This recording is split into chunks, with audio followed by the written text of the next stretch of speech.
അമ്മേ പരിശുദ്ധമേ, അമ്മേ പരിശുദ്ധമേ, ദൈവമാതാവേ, കൃപാസനത്തിലൂടെ ഞങ്ങൾക്കും ഞങ്ങളുടെ ദേശത്തിനും അമ്മ മധ്യസ്ഥം തേടി തന്ന എല്ലാ അനുഗ്രഹങ്ങൾക്കും കൃപകൾക്കും ഞങ്ങളിപ്പോൾ ഹൃദയം നിറഞ്ഞ നന്ദി പറയുന്നു. അമ്മേ പരിശുദ്ധമേ, അമ്മേ പരിശുദ്ധമേ, ദൈവമാതാവേ, 2004 ഡിസംബർ 7 തീയതി ഉച്ചകഴിഞ്ഞ് 2:30 കൃപാസനത്തിൽ സംഭവിച്ച അമ്മയുടെ പ്രത്യക്ഷപ്പെടലിനെ കുറിച്ച് തിരുസഭയ്ക്ക് സമർപ്പിച്ചിരിക്കുന്ന പഠനരേഖകളുടെ മേൽ സഭാത്മകമായ പഠനം ആരംഭിക്കുവാൻ ഞങ്ങൾ പ്രാർത്ഥിക്കുന്നു.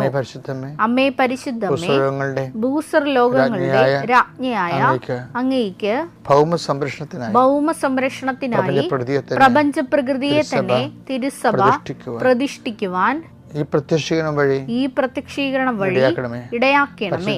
പരിശുദ്ധമേ, ജപമാല മാതാവേ, സകല കൃപാസനം പ്രാർത്ഥനകളോടും ചേർത്ത് ഞങ്ങളിപ്പോൾ പ്രാർത്ഥിക്കുന്ന ഈ കുടുംബത്തിന്റെ പ്രത്യേക നിയോഗം പറമക്കളെ,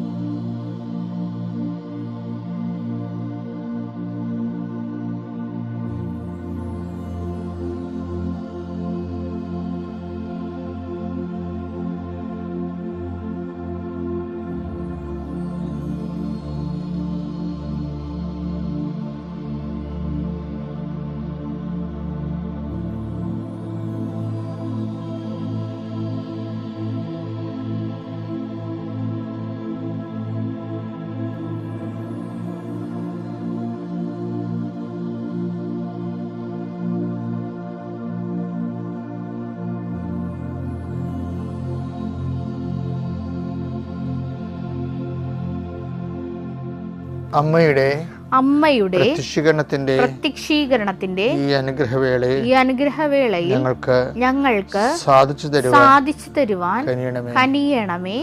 ആമേൻ. വിശ്വാസ പ്രമാണം. സർവശക്തനായ പിതാവും ആകാശത്തിന്റെയും ഭൂമിയുടെയും സൃഷ്ടാവുമായ ദൈവത്തിൽ ഞാൻ വിശ്വസിക്കുന്നു. അവിടുത്തെ ഏകപുത്രനും ഞങ്ങളുടെ കർത്താവുമായ ഈശോമിശിഹായിലും ഞാൻ വിശ്വസിക്കുന്നു. ഈ പുത്രൻ പരിശുദ്ധാത്മാവിനാൽ ഗർഭസ്ഥനായി കന്യകാമറിയത്തിൽ നിന്ന് പിറന്ന് പൊന്തിയോസ് പീലാത്തോസിന്റെ കാലത്ത് പീഡകൾ സഹിച്ച് കുരിശിൽ തറയ്ക്കപ്പെട്ട് മരിച്ച് അടക്കപ്പെട്ട് പാതാളങ്ങളിൽ ഇറങ്ങി മരിച്ചവരുടെ ഇടയിൽ നിന്ന് 3-ാം നാൾ ഉയർത്ത് സ്വർഗത്തിലേക്ക് എഴുന്നള്ളി സർവശക്തിയുള്ള പിതാവായ ദൈവത്തിന്റെ വലതുഭാഗത്തിരിക്കുന്നു. അവിടെ നിന്ന് ജീവിക്കുന്നവരെയും മരിച്ചവരെയും വിധിക്കുവാൻ വരുമെന്നും ഞാൻ വിശ്വസിക്കുന്നു. പരിശുദ്ധാത്മാവിലും ഞാൻ വിശ്വസിക്കുന്നു. വിശുദ്ധ കത്തോലിക്കാ സഭയിലും പുണ്യവാന്മാരുടെ ഐക്യത്തിലും പാപങ്ങളുടെ മോചനത്തിലും ശരീരത്തിന്റെ ഉയർപ്പിലും നിത്യമായ ജീവിതത്തിലും ഞാൻ വിശ്വസിക്കുന്നു. ആമേൻ. സ്വർഗ്ഗസ്ഥനായ ഞങ്ങളുടെ പിതാവേ, അങ്ങയുടെ നാമം പൂജിതമാകണമേ. അങ്ങയുടെ രാജ്യം വരണമേ. അങ്ങയുടെ തിരുമനസ് സ്വർഗത്തിലെ പോലെ ഭൂമിയിലും ആകണമേ. അന്നു വേണ്ടുന്ന ആഹാരം ഇന്ന് ഞങ്ങൾക്ക് തരണമേ. ഞങ്ങളോട് തെറ്റ് ചെയ്യുന്നവരോട് ഞങ്ങൾ ക്ഷമിക്കുന്നത് പോലെ ഞങ്ങളുടെ തെറ്റുകൾ ഞങ്ങളോടും ക്ഷമിക്കണമേ. ഞങ്ങളെ പ്രലോഭനത്തിൽ ഉൾപ്പെടുത്തരുതേ, തിന്മയിൽ ഞങ്ങൾ രക്ഷിക്കണമേ. ആമേൻ. നന്മ നിറഞ്ഞ മറിയമേ, സ്വസ്തി. കർത്താവ് അങ്ങയുടെ കൂടെ സ്ത്രീകളിൽ അങ്ങ് അനുഗ്രഹിക്കപ്പെട്ടവളാകുന്നു. അങ്ങയുടെ ഉദരത്തിൻ ഫലമായി ഈശോ അനുഗ്രഹിക്കപ്പെട്ടവനാകുന്നു. പരിശുദ്ധ മറിയമേ, തമ്പുരാന്റെ അമ്മേ, പാപികളായ ഞങ്ങൾക്ക് വേണ്ടി ഇപ്പോഴും ഞങ്ങളുടെ മരണസമയത്തും തമ്പുരാനോട് അപേക്ഷിക്കണമേ. ആമേൻ. കർത്താവിന്റെ ഉന്നതമായ നാമത്തെ സ്വസ്ഥം ചെയ്യുന്ന കർത്താവേ, അടുത്തടുത്ത് പല പല രോഗങ്ങളുണ്ടായിട്ടുള്ളവരെ, ആശുപത്രി അഡ്മിറ്റ് ചെയ്തവർ, തിരിച്ചു വന്നിട്ടുള്ളത് എന്തിനും പഴയതുപോലെ ആരോഗ്യം വരാത്തവരെ, പല പല വിഷയങ്ങൾ കൊണ്ട് കർത്താവെ ജീവിതം ഭാരപ്പെട്ടിരിക്കുന്നവരെ, ദൈവം എങ്ങനെയെങ്കിലും അത്ഭുതം ഞങ്ങളുടെ ജീവിതത്തിൽ നടത്തിയില്ലെങ്കിൽ ഞങ്ങൾക്ക് ജീവിക്കാൻ പറ്റത്തില്ല, ഒരടി മുന്നോട്ട് പോകത്തില്ലെന്ന് വിചാരിച്ചുകൊണ്ട് വേദനിച്ച ഞങ്ങളുടെ തിരുസന്നിധിയിൽ ദൈന്യതയോടെ ദാസ യജമാൻ്റെ കണ്ണുകൾക്കെന്ന പോലെ, ദാസി സ്വാമിനിയുടെ കണ്ണുകൾക്കെന്ന നോക്കുന്ന പോലെ ആദ്യമായ നോട്ടത്തിൽ കർത്താവെ അങ്ങ് അവരെ സാന്ത്വനപ്പെടുത്തുവാൻ പ്രാർത്ഥിക്കുന്നു. എൻ്റെ കർത്താവിൻ്റെ ഉന്നതമായ നാമത്തിൽ, സഭയുടെ അധികാരത്തിൽ, കുരിശടയാളത്തിൽ, ദൈവശക്തിയ നീ എന്തിനു വേണ്ടി പരിശ്രമിക്കുന്നുവോ, നീ എന്തിനു വേണ്ടി ലക്ഷ്യം വെച്ചുകൊണ്ട് പരിശ്രമിക്കുന്നുവോ അത് നേടിയെടുക്കുന്നതിന് നിനക്ക് കഴിവുകളോ നിനക്ക് അതിനുള്ള ത്രാണികളോ ഇല്ലെങ്കിൽ കർത്താവ് തന്നെ നിന്റെ കൂടെ വരികയും ശക്തിപ്പെടുത്തുകയും സാന്ത്വനപ്പെടുത്തുകയും ചെയ്യുക. കർത്താവ് ജോഷുവോട് പറഞ്ഞ പോലെ ശക്തനും ധീരനുമായിരിക്കുന്ന ആലോചിച്ചതുപോലെ കർത്താവെ അങ്ങയുടെ മക്കളോട് നിൻ്റെ നാമത്തിൽ ഞാൻ പറയുന്നു, ശക്തനും ധീരനുമായിരിക്കുക, ശക്തയും ധീരയുമായിരിക്കുക. കർത്താവ് നിന്നെ ആശീർവദിക്കുന്നു. നീ അനുഭവം നിങ്ങൾ ഇന്ന് കാണുന്ന ഈജിപ്തുകാരെ നാളെ നിങ്ങൾ കാണത്തില്ലെന്ന് അരുളി ചെയ്തപോലെ നിങ്ങൾ ഇന്ന് കാണുന്ന പ്രതിസന്ധി നാളെ നിങ്ങളുടെ മുമ്പിൽ ഉണ്ടാകത്തില്ല എന്ന് കർത്താവ് അരുളി ചെയ്യുന്നു. ആ വാക്കിൽ വിശ്വസിച്ചുകൊണ്ട് ദൈവത്തെ സന്നിധിയിൽ കരുത്ത് പ്രാപിക്കുക. നിത്യം പിതാവും പുത്രനും പരിശുദ്ധാത്മാവുമായ സർവ്വേശ്വരായി നീക്കുവാമേ. നമ്മൾ ഇന്നലെ കണ്ടത് എൻ്റെ വേറൊരു ഭാഗമാണ് ഇന്ന് കാണുന്നത്. ദൈവസംരക്ഷണം തന്നെയാണ് വിഷയം.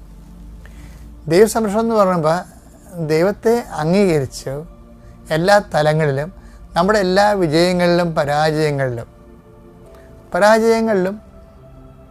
നമ്മൾ ദൈവത്തെ അംഗീകരിക്കണം. അല്ലാതെ വിജയം വരുമ്പോൾ മാത്രം, സന്തോഷം വരുമ്പോൾ മാത്രമല്ല, അല്ലാത്ത മേഖലകളിലും എനിക്ക് പലപ്പോഴും തോന്നിയിട്ടുള്ളത്, നമുക്ക് നെഗറ്റീവ് ലൈഫിൽ സംഭവിക്കുന്ന സമയത്താണ് നമ്മൾ കുറച്ച് കൂടുതൽ സ്വസ്ഥം പറയേണ്ടത് തോന്നണം.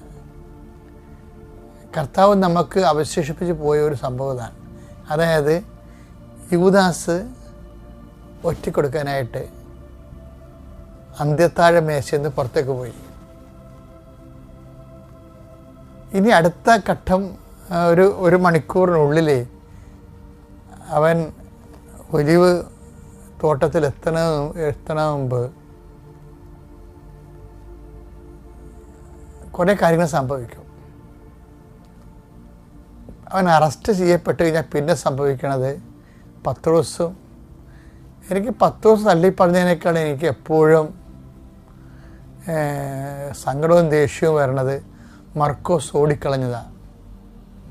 എനിക്ക് പത്രോസിനോട് എനിക്ക് ഒരിക്കലും പെട്ടെന്ന് കൂടാൻ പറ്റും, മനസ്സുകൊണ്ട് എനിക്ക് മർക്കോസിനോട് കൂടാൻ പറ്റത്തില്ല.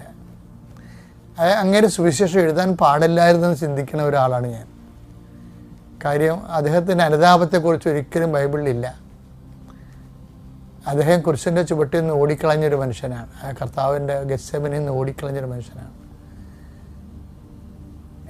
അങ്ങേരും സുവിശേഷം എഴുതിയിട്ടുണ്ട്. എന്ന് വെച്ചാൽ ഇങ്ങനെയുള്ളവരെയും കർത്താവിൻ്റെ ഒരു ഉന്നതമായ മാനസികാവസ്ഥയാണ്. ഇങ്ങനെയുള്ളവരെയും കർത്താവ് ചേർത്ത് നിർത്തുന്ന ഒരു കാലത്ത് തന്നെ ഇട്ടച്ച് ഓടിക്കളഞ്ഞ ആളെ തന്നെയാണ് സുവിശേഷം എഴുതാൻ വേണ്ടി കർത്താവ് ചേർത്ത് നിർത്തുന്നത്. അത് കർത്താവിൻ്റെ ഒരു വല്ലാത്ത ഒരു ദൈവികമായ ഒരു മനസ്സാണ്.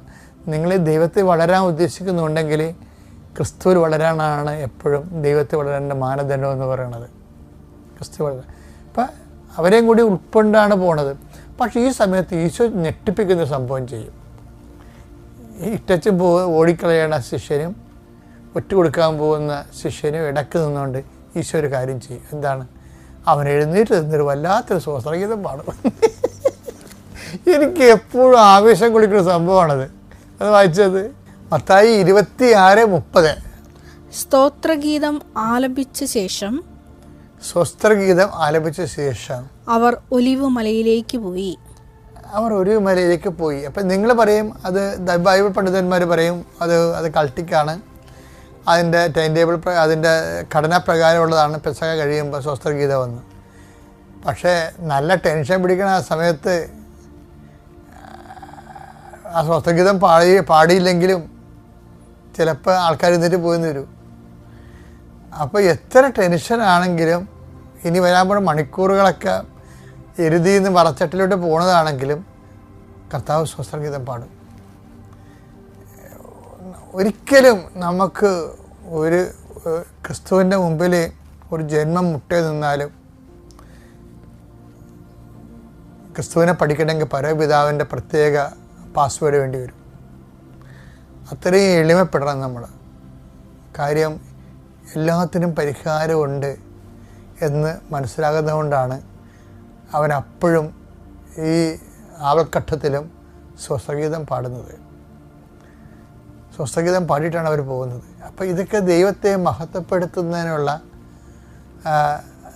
ഒരു നമ്മുടെ ക്രിസ്തീയ ആധ്യാത്മികതയുടെ ഒരു അടയാളപ്പെടുത്തപ്പെട്ടിട്ടുള്ള ഒരു അടിസ്ഥാന തത്വമാണ്. അപ്പോഴേ നമുക്ക് മുമ്പിൽ എന്തെങ്കിലും ഒരു സങ്കടകരമായ ഒരവസ്ഥ, ഒരാൾ നമ്മളെ ഒറ്റപ്പെടുത്തി അല്ലെങ്കിൽ നമ്മൾ പ്രതീക്ഷിച്ച പോലെ തന്നെ ഘടകവിരുദ്ധമായിട്ട് എന്തെങ്കിലും ജീവിതത്തിൽ സംഭവിച്ചു എന്ന് പറയുമ്പോൾ സുവിശേഷം പറയണത് അത് സ്വസ്ഥഗീതത്തിനുള്ള സമയമാണെന്നാണ്. മനസ്സിലായ? അല്ല ആരെയും തെറി വിളിക്കാനുള്ള, അല്ലാതെ ഞങ്ങളെ വിളിച്ചും പൂക്കും അറിയാൻ വെച്ചിട്ടുണ്ട്. ദൈവത്തെ അറിയാൻ പാടില്ലാത്ത മനുഷ്യനെ എന്തെങ്കിലുമൊക്കെ വിളിച്ച് പറയാം. അതുകൊണ്ട് ഈ സംസർഗം എപ്പോഴും നമ്മുടെ പ്രശ്നമാണ്. ദൈവത്തെ അംഗീകരിക്കുകയും ആ ദൈവത്തിൻ്റെ വഴികളെക്കുറിച്ച് ബോധ്യമില്ലാത്ത ആൾക്കാരുടെ കൂടെ നമ്മൾ കൂടി സഞ്ചരിച്ചാൽ, ഞാൻ കഴിഞ്ഞ ആഴ്ചയിൽ പറഞ്ഞ പ്രസരണ നഷ്ടം ഉണ്ടാകും. ഇനി പ്രസരണ നഷ്ടം ഉണ്ടാകാതിരിക്കാൻ വേണ്ടി ഇപ്പം ചിലരൊക്കെ വന്ന് സംസാരിക്കുമ്പോൾ, ഇപ്പം ഞാൻ ഒത്തിരി പല പ്രവർത്തനങ്ങളിലൊക്കെ പോയിരിക്കണം, കാരണം പലതരത്തിലുള്ള ആൾക്കാരൊക്കെ വരും. ഞാൻ മിക്കവാറും മിണ്ടത്തില്ല. എന്താ കാര്യം? അവർ പറയുന്നത് സുവിശേഷ വിഹിതമല്ലെന്നും അതുപോലെ തന്നെ ക്രിസ്തുവിൻ്റെ ചൈതന്യത്തിൻ്റെ ധാരയിലല്ലെന്നൊക്കെ നമുക്കറിയാം. അതുകൊണ്ട് നമ്മളെന്ത് ചെയ്യും? നമ്മളെ മൂളിക്കേട്ടുകൊണ്ട് അതിനെ സപ്പോർട്ട് ചെയ്യത്തില്ല, മിണ്ടത്തില്ല, അല്ലെ മാറി നിൽക്കാൻ അങ്ങോട്ട്. അപ്പോൾ എന്ന് വെച്ചാൽ നമ്മൾ ഈ വിഷയത്തിൽ നമ്മുടെ ചൈതന്യം കെട്ടുപോകാതിരിക്കാൻ വേണ്ടി നമ്മളെ പ്രത്യേകം ശ്രദ്ധിക്കുക. അത് ഈ ആധ്യാത്മികത എന്ന് പറയണത് നമ്മളെ ശ്രദ്ധിച്ചാലേ നിലനിൽക്കത്തുള്ളൂ. അതാണ് ഈശോ ഈ വേലി കെട്ടണം എന്നൊക്കെ പറയത്തില്ലേ. മുന്തിരിത്തോട്ടം നമ്മൾ നട്ടു വളർത്തി ചക്ക് സ്ഥാപിച്ചു, പക്ഷേ വേലി കെട്ടി. ഒരു വേലി കെട്ടുന്നത് ആരുടെങ്കിലൊക്കെ ആക്രമണം ഉണ്ടാകാതിരിക്കാൻ വേണ്ടിയാണ് വേലി കെട്ടണത്. അപ്പം നമുക്ക് നമ്മളുടെ ചൈതന്യം നഷ്ടപ്പെടുത്തുന്നു കാണുന്ന സ്ഥലത്ത് വെച്ചൊരു വേലി വേണ്ടതാണ്. നമുക്ക് ദൈവത്തെയും കാണാവുന്ന ഒരു വേലി അപ്പോൾ നമ്മൾ സംരക്ഷിക്കുന്നുവെന്ന് മനസ്സിലാക്കിയ ദൈവം നമ്മളെ ആത്മാർത്ഥതയെ മനസ്സിലാക്കിക്കൊണ്ട് ദൈവം നമ്മളെ സഹായിക്കും. ഞാൻ പറഞ്ഞ മനസ്സിലായില്ലേ? സ്വസ്ത്രഗീതം സഹനത്തിൻ്റെ സങ്കടത്തിൻ്റെ സമയത്ത് സ്വസ്ത്രഗീതം ആലപിക്കാൻ നീ പഠിച്ചാൽ നീ ക്രിസ്ത്യാനിയായി. ഇത് ജോഹാൻ എൻ്റെ മകനാണ്. ഞങ്ങൾ പറവൂരിൽ നിന്നാണ് വരുന്നത്. ഞങ്ങൾ യു കെയിലാണ് ഞങ്ങൾ വർക്ക് ചെയ്യുന്നത്. ഞാൻ ആദ്യമായി ഉടമ്പടി എടുത്തത് 2022 മാർച്ചിലാണ്. 2010 ഞാൻ യു കെയിൽ സ്റ്റുഡൻറ്റ് വിസയിൽ പോയിരുന്നു. ആ സമയത്ത് ഞാൻ പോയിരുന്നത് അവിടെ വർക്ക് വിസയ്ക്ക് വേണ്ടിയിട്ടാണ്. ഞാൻ 2009 പോയതെങ്കിലും പക്ഷേ അവിടെ നിയമം ആ സമയത്ത് വർക്ക് വിസ നിർത്തലാക്കുകയും അത് മുഖാന്തരം എനിക്ക് 2013 തിരിച്ചു വരികയും ചെയ്തു. 2013 എൻ്റെ ആഫ്റ്റർ മാരേജ് ശേഷം ഞാനും എൻ്റെ ഹസ്ബൻഡും കാനഡ പ്രോസസ്സാണ് ചെയ്തുകൊണ്ടിരുന്നത്. ഞങ്ങൾ പല പ്രൊവിൻസിലേക്ക് മാറി ഞങ്ങൾ പ്രോസസ്സ് ചെയ്തുകൊണ്ടേയിരുന്നു. അതിനനുസരിച്ച് ഞങ്ങൾ പേയ്മെൻറ്റും അടച്ചിരുന്നു. ഞങ്ങൾ ഏകദേശം ഒരു 6 lakhs പേയ്മെൻറ്റ് അതിന് വേണ്ടിയിട്ട് ഞങ്ങൾ മുടക്കി. പക്ഷേ എല്ലാം ഞങ്ങൾക്ക് കിട്ടും. പക്ഷേ ലാസ്റ്റ് മൊമെൻറ്റിൽ ഞങ്ങൾക്കത് പ്രതീക്ഷയില്ലാതെ പോവുകയായിരുന്നു. അപ്പോൾ അങ്ങനെ ഒരു നിരാശയിലോ ഇരിക്കുന്ന ഒരു സമയത്താണ് ആ സമയത്ത് ഞാൻ ഇവിടെ എറണാകുളത്ത് ഒരു സ്വകാര്യ ആശുപത്രിയിൽ നേഴ്സായിട്ട് വർക്ക് ചെയ്യുമായിരുന്നു. അപ്പോൾ അവിടെയുള്ള എല്ലാവരും എന്നോട് പറഞ്ഞു കൃപാസനത്തിൽ പോകണം, ഉടമ്പടി എടുക്കണം എന്ന് പറഞ്ഞു. ആക്ച്വലി എനിക്ക് കൃപാസനത്തിൻ്റെ ഉടമ്പടിയെക്കുറിച്ച് അത്ര ഡീറ്റെയിൽഡ് ആയിട്ട് അറിയില്ല. അവരെനിക്കൊരു നമ്മളുടെ കൃപാസനം പത്രമാണ് തന്നിരിക്കുന്നത്. ഞാൻ അതിലെല്ലാ സാക്ഷ്യങ്ങളും വായിക്കും. അങ്ങനെ ഞാൻ 2022 ഞാനപ്പോൾ 2021 നമ്മളുടെ കെയർ വിസ യു കെയിലെ കെയർ വിസ ഓപ്പൺ ആയിരുന്നു. അപ്പോൾ ഞാനത് പല ഏജൻസി ത്രൂ ഞാനിങ്ങനെ കെയർ വിസയിലേക്ക് പോകാനായിട്ട് നോക്കി. അങ്ങനെ പല ഏജൻസീനെ മീറ്റ് ചെയ്തു. അപ്പോൾ അവരൊക്കെ പറഞ്ഞിരുന്നത് ഏകദേശം 10-15 ലക്ഷം കൊടുക്കണം എന്നുള്ള ഒരു രീതിയിലാണ്. ഞാൻ അങ്ങനെ 1-2 ഇൻ്റർവ്യൂ അറ്റൻഡ് ചെയ്തു. ദൈവാദിനത്തിൽ എനിക്ക് ആ 2 ഇൻ്റർവ്യൂവിലും ഞാൻ പാസ്സായില്ല. അങ്ങനെ ഒത്തിരി വിഷമിച്ചിരിക്കുന്ന ഒരു സമയത്താണ് ഞാനിവിടെ 2022 കൃപാസനത്തിൽ വന്ന് ഉടമ്പടി എടുക്കുന്നത്. ഞാൻ ഉടമ്പടി എടുത്തു. മാർച്ചിൽ ഞാൻ ഇവിടുന്ന് പോയി. ഒരാഴ്ച കഴിഞ്ഞില്ല, എനിക്ക് എൻ്റെ വാട്സപ്പിൽ ഒരു മെസ്സേജ് വരികയാണ്, ബിന്ദു ഈ വാട്സപ്പ് നമ്പറിലേക്ക് നിങ്ങളുടെ ഡീറ്റെയിൽസ് എല്ലാം അയച്ചു കൊടുക്കുക എന്ന് പറഞ്ഞിട്ട്. ആക്ച്വലി എനിക്കത് ഏത് വാട്സപ്പ് നമ്പറാണെന്നോ ആരാണെന്നോ എനിക്കറിയത്തില്ല. ഞാൻ എൻ്റെ ഡീറ്റെയിൽസ് ഫുള്ള് ഞാൻ അയച്ചു കൊടുത്തു. അത് പെട്ടെന്ന് തന്നെ എൻ്റെ ആ പ്രോസസ്സ് പെട്ടെന്ന് നീങ്ങുകയാണ്. അപ്പോൾ ഞാനത് എനിക്ക് ആരാണെന്നോ ഒന്നും അറിയത്തില്ല. പക്ഷേ ആ ഏജൻസി എന്നെ വിളിച്ചു 2 2-3 പ്രാവശ്യം അവർ പല പ്രാവശ്യം ചോദിക്കുന്നുണ്ട് ആര് ത്രൂ ആണ് ബിന്ദു ഞങ്ങളെ കോണ്ടാക്റ്റ് ചെയ്തത്. സത്യം പറഞ്ഞാൽ എനിക്ക് ആരുടെയും പേര് പറയാൻ അറിയില്ല. ഞാൻ പറയുകയാണ് എനിക്കറിയത്തില്ല, എനിക്ക് വേണ്ടിയിട്ട് ആരെങ്കിലും റെക്കമെൻഡ് ചെയ്തതായിരിക്കുമെന്ന് ഞാനിങ്ങനെ പറയുകയാണ്. എനിവേ ആ പ്രോസസ്സ് എൻ്റെ കണ്ടിന്യൂ ആയിട്ട് ചെയ്തു. എൻ്റെ അത് പെട്ടെന്ന് തന്നെ എൻ്റെ ആ പ്രോസസ്സ് വേഗം തന്നെ നടന്നു. എനിക്ക് ജൂൺ മാസമായപ്പോഴേക്കും എനിക്ക് UK പോകാനായിട്ട് വിസ ലഭിച്ചു. അപ്പോൾ ഞാൻ ഇവിടെ വന്ന് ഇൻറ്റൻഷൻ ചെയ്ത സമയത്ത് ഒന്ന് എനിക്ക് UK പോകണം എന്നുള്ളതും രണ്ടാമത് എനിക്ക് നേഴ്സായി അവിടെ ജോലി ചെയ്യണം എന്നുള്ള 2 ഇൻറ്റൻഷനാണ് ഞാൻ മെയിനായിട്ട് ഇവിടെ വെച്ചിരുന്നത്. അപ്പോൾ ഞാൻ UK ഞാൻ 2022 ജൂൺ 30 ഞാൻ ഇവിടുന്ന് UK ചെന്നു. ഞാൻ അവിടെ ചെന്ന സമയത്ത് ഞാൻ വർക്ക് ചെയ്യുന്ന സ്ഥലം ഒരു റെസിഡൻഷ്യൽ കെയർ ഹോമാണ്. ആക്ച്വലി അന്ന് UK ഒരു റൂൾ ഉണ്ടായിരുന്നു, നമ്മൾ നേഴ്സിംഗ് ഹോമിൽ നേഴ്സായി വർക്ക് ചെയ്യുവാണെങ്കിൽ, അതായത് നമ്മളുടെ നേഴ്സിംഗ് ഇതുണ്ടെങ്കിൽ UK നേഴ്സായിട്ട് നേഴ്സിംഗ് ഹോമിൽ വർക്ക് ചെയ്യുകയാണെങ്കിൽ 1 വർഷം വർക്ക് ചെയ്യുകയാണെങ്കിൽ അവിടെ നമ്മളുടെ എക്സാംസൊക്കെ ക്ലിയർ ചെയ്താൽ വിത്ത് പെർമിഷനോടുകൂടി നമുക്ക് നേഴ്സാവാനുള്ള ഒരു ഇത് ഗവൺമെൻറ് ഉണ്ടാക്കിയിട്ടുണ്ട്. അപ്പം ഞാൻ അങ്ങനെ ചെന്നു. പക്ഷേ ഞാൻ ചെന്ന സ്ഥലം എൻ്റെ മാറി, റെസിഡൻഷ്യലാണ്. അപ്പോൾ എനിക്ക് അവിടെ നിന്ന് ചെയ്താൽ ഒരിക്കലും എനിക്ക് കിട്ടത്തില്ല, എൻ്റെ പിൻ നമ്പർ കിട്ടത്തില്ല. ഞാൻ അപ്പോൾ പല പ്രാവശ്യം എൻ്റെ മാനേജ്മെൻറ്റിനോട് ചോദിക്കുകയാണ്, എന്നെ ഇവരുടെ തന്നെ കെയർ ഹോംസ് ഉണ്ട്, നെക്സ്റ്റ് ഓപ്പോസിറ്റ് കുറേ കെയർ ഹോംസ് ഉണ്ട്, അവർക്ക് 3 കെയർ ഹോംസ് ഉണ്ട്, അത് നേഴ്സിംഗ് ഹോംസാണ്. അപ്പോൾ ഞാനിങ്ങനെ ചോദിക്കുകയാണ്, എന്നെ ഈ നേഴ്സിംഗ് ഹോമിലേക്ക് ഒന്ന് മാറ്റിത്തരുമോ, എനിക്ക് ഈ നേഴ്സാവാനും പിൻ നമ്പർ ലഭിക്കാനും വേണ്ടിയിട്ട് ഞാനിങ്ങനെ ചോദിക്കുകയാണ്. 3-4 തവണ ഞാനിങ്ങനെ ചോദിച്ചു. പക്ഷേ എനിക്ക് അതിൻ്റെ എല്ലാം ഫലം അവർ ഡിക്ലൈൻ ചെയ്യുകയാണ്. അതൊരു ഇംഗ്ലീഷ് കെയർ ഹോമാണ്, അവർ ഡിക്ലൈൻ ചെയ്തു. അതിനുശേഷം ഞാൻ അങ്ങനെ ഒത്തിരി വിഷമിച്ചിരിക്കുകയായിരുന്നു. അങ്ങനെ എൻ്റെ 1 വർഷം തികഞ്ഞു. 1 വർഷം തികഞ്ഞ സമയത്ത് ഞാനപ്പോൾ ശരിക്കും പറഞ്ഞാൽ ഞാൻ ഈ ഉടമ്പടി കാശുരൂപവും ഉടമ്പടിയിലാണെങ്കിലും ഉടമ്പടി എൻ്റെ തീർന്നെങ്കിലും ഞാൻ ഉടമ്പടി പുതുക്കിയിട്ടില്ല. പക്ഷേ ഞാൻ കാശുരൂപം എപ്പോഴും മാതാവിനെ മുറുകെ പിടിച്ചിട്ടാണ് ഞാൻ എവിടെയും പോയിക്കൊണ്ടിരുന്നത്. ഡ്യൂട്ടിക്കാണെങ്കിലും എവിടെയും ഞാൻ മാതാവിൻ്റെ കാശുരൂപം കൊണ്ടുപോകുമായിരുന്നു. അപ്പം ഞാൻ പ്രാർത്ഥിച്ചു. ഒത്തിരി ഇതിന് വേണ്ടി, ഈ ഇൻറ്റൻഷന് വേണ്ടി ഞാൻ പരിശുദ്ധ അമ്മേനോട് കരഞ്ഞ് പ്രാർത്ഥിക്കുമായിരുന്നു. അങ്ങനെ ഒരു ദിവസം ശരിക്കും ഞാൻ വർക്ക് ചെയ്യുന്ന കെയർ ഹോം ഒരു നല്ല രീതിയിൽ വർക്ക് ചെയ്യുന്ന ഒരു കെയർ ഹോമാണ്. അതിനകത്ത് അത്യാവശ്യം 10-25 റെസിഡൻസ് ഉണ്ടായിരുന്നു അന്നത്തെ സമയത്ത്.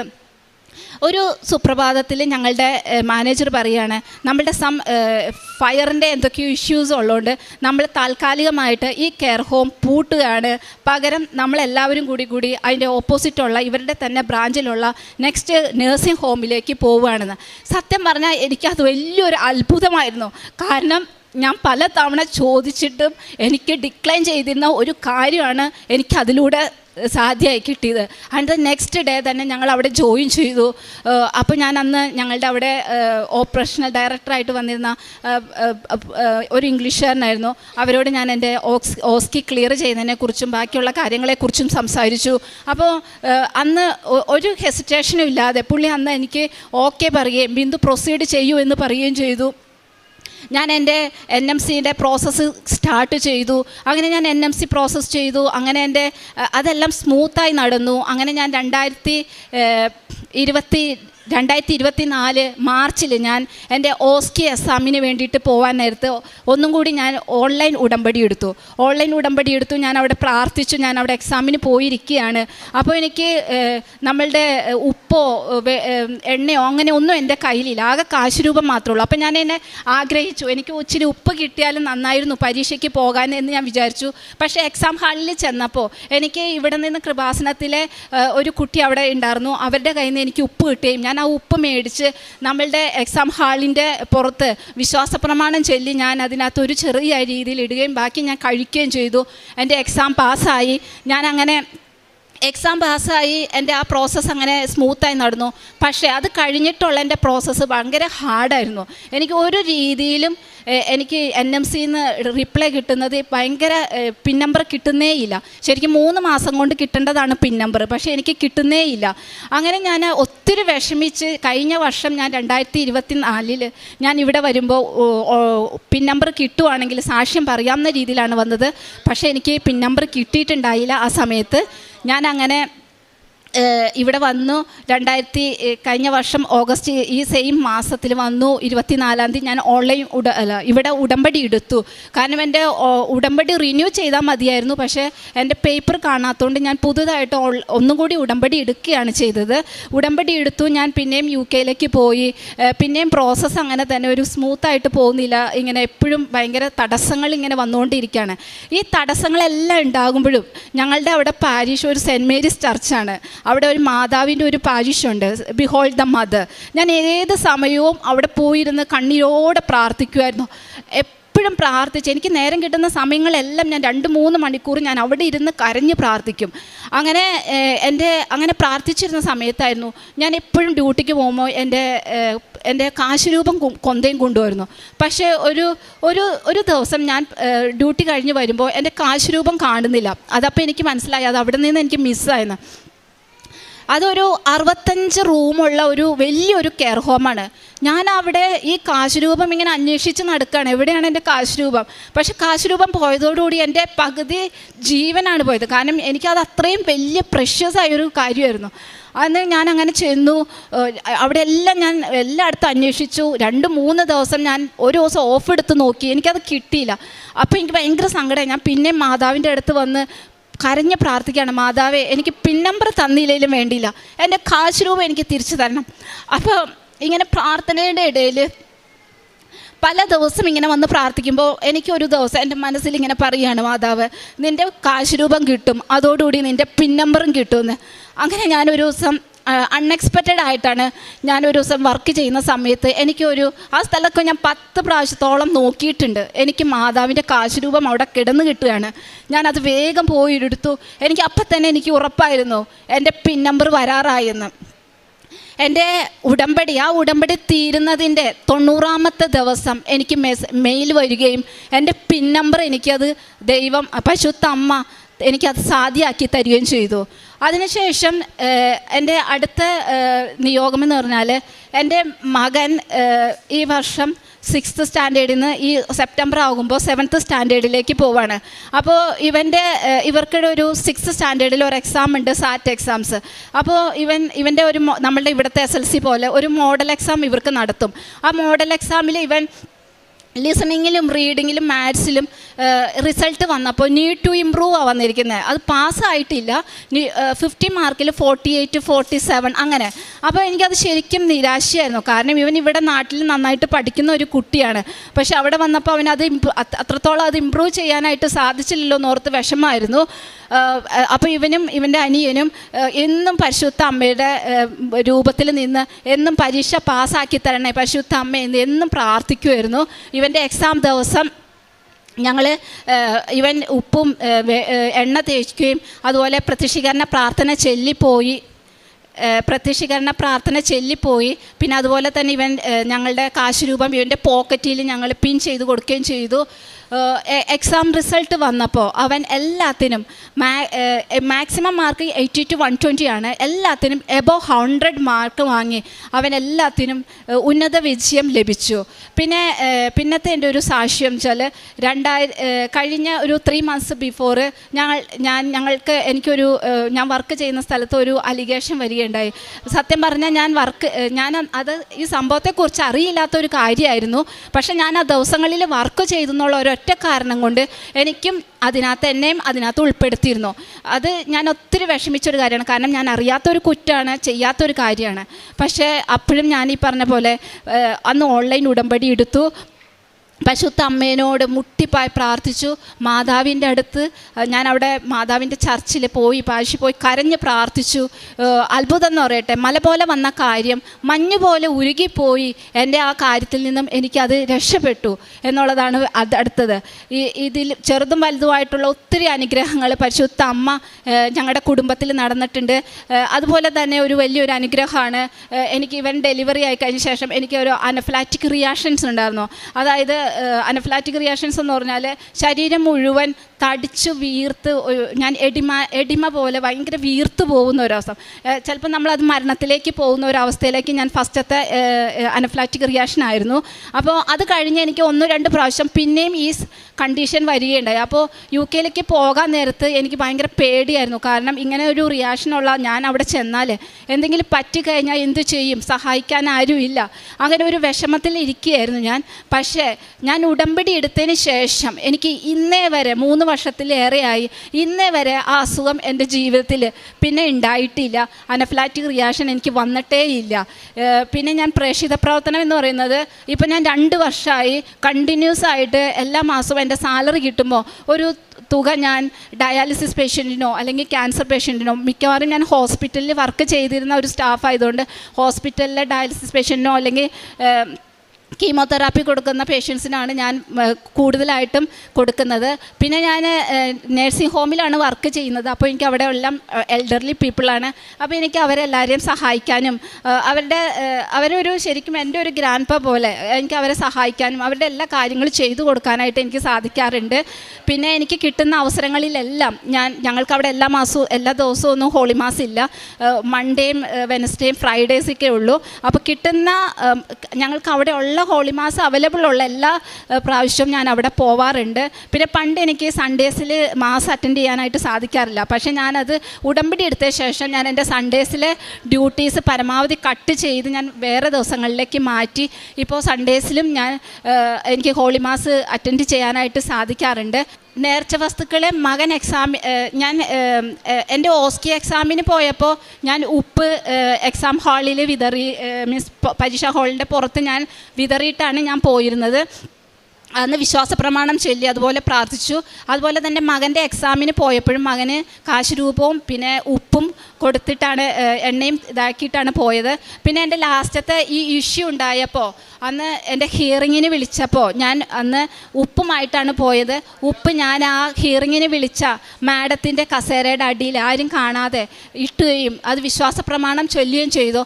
അതുകൊണ്ടാണ് എനിക്ക് ആ കാര്യം എല്ലാം സ്മൂത്തായി നടന്നു കിട്ടുകയും ചെയ്തത്. അതുപോലെ തന്നെ ഇവരെന്നും സ്കൂളിൽ പോകുമ്പോൾ ഇവർക്ക് ഉപ്പും അതുപോലെ തന്നെ എണ്ണയും കഴിച്ചിട്ടാണ് ഇവരെന്നും സ്കൂളിൽ പോകുന്നത്. അതുപോലെ ഞാനും ഡ്യൂട്ടിക്ക് പോകുമ്പോൾ പരിശുദ്ധ അമ്മയുടെ കാശുരൂപവും കൊന്തയും അതുപോലെ തന്നെ മാതാവിൻ്റെ ഒരു രൂപവും കയ്യിൽ പിടിച്ചിട്ടാണ്. അതെൻ്റെ ഒരു ശക്തിയാണ്. കാരണം എനിക്ക് എന്നെ എല്ലാ ആപത്തുകളിൽ നിന്നും രക്ഷിക്കുന്ന ഒരു വലിയൊരു കവചമായിട്ടാണ് എനിക്കത് കാണുന്നത്. അതില്ലാതെ ഞാൻ ഒരിക്കൽ പോലും വീടിൻ്റെ പുറത്തേക്കോ ഡ്യൂട്ടിക്കോ ഞാൻ പോവാറില്ല.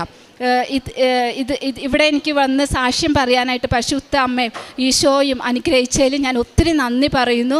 എൻ്റെ ജീവിതത്തിലും ഇനിയും ഇടപെടണമേ, എൻ്റെ കൂടെ ഉണ്ടാകണമേ, കൂട്ടായിരിക്കണമേ എന്നുള്ള എൻ്റെ സുഹൃതജപം ഞാൻ എപ്പോഴും ചെല്ലുന്നത് പരിശുദ്ധ അമ്മേനോടാണ്. അതിനും ഈശോയ്ക്കും പരിശുദ്ധ അമ്മയ്ക്കും 1000 നന്ദി. യാക്കോബ് 1:12. എൻ്റെ പേര് എലിയാമ്മ സണ്ണി, ലിസി എന്ന് വിളിക്കും എല്ലാവരും.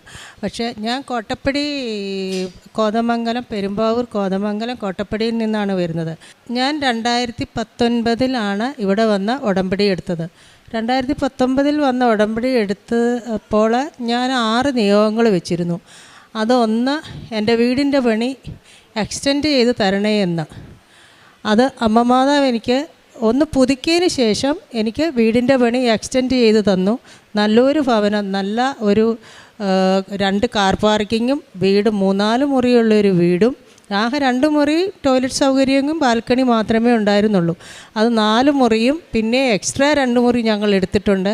അതുകൂടാണ്ട് ഞങ്ങൾക്ക് പിന്നെ മുകളിലേക്ക് ഞങ്ങൾ ഷീറ്റിട്ടു, 2 കാർ പാർക്കിംഗ് ഏരിയ, നല്ല 2 ഗേറ്റ്, നല്ല മനോഹരമായൊരു വീട് അമ്മ തന്ന് ഞങ്ങളെ അനുഗ്രഹിച്ചു. അതിൻ്റെ കൂടെ അതിനകത്തുള്ള സകല ഇലക്ട്രോണിക്സ് ഐറ്റംസും AC എല്ലാ കാര്യങ്ങളും അമ്മ തന്ന് ഞങ്ങളെ അനുഗ്രഹിച്ചു. എനിക്കൊരു വാഷിംഗ് മെഷീൻ, ഞാൻ അമൃത ഹോസ്പിറ്റലിൽ വർക്ക് ചെയ്യുന്ന സമയത്ത് കല്ലയിലിട്ട് അലകുമ്പോൾ എല്ലാവരും പറയും സിസ്റ്റർ ഒരു വാഷിംഗ് മെഷീൻ മേടിച്ചിട്ട്, പക്ഷേ വെക്കാനൊരു സൗകര്യമില്ല.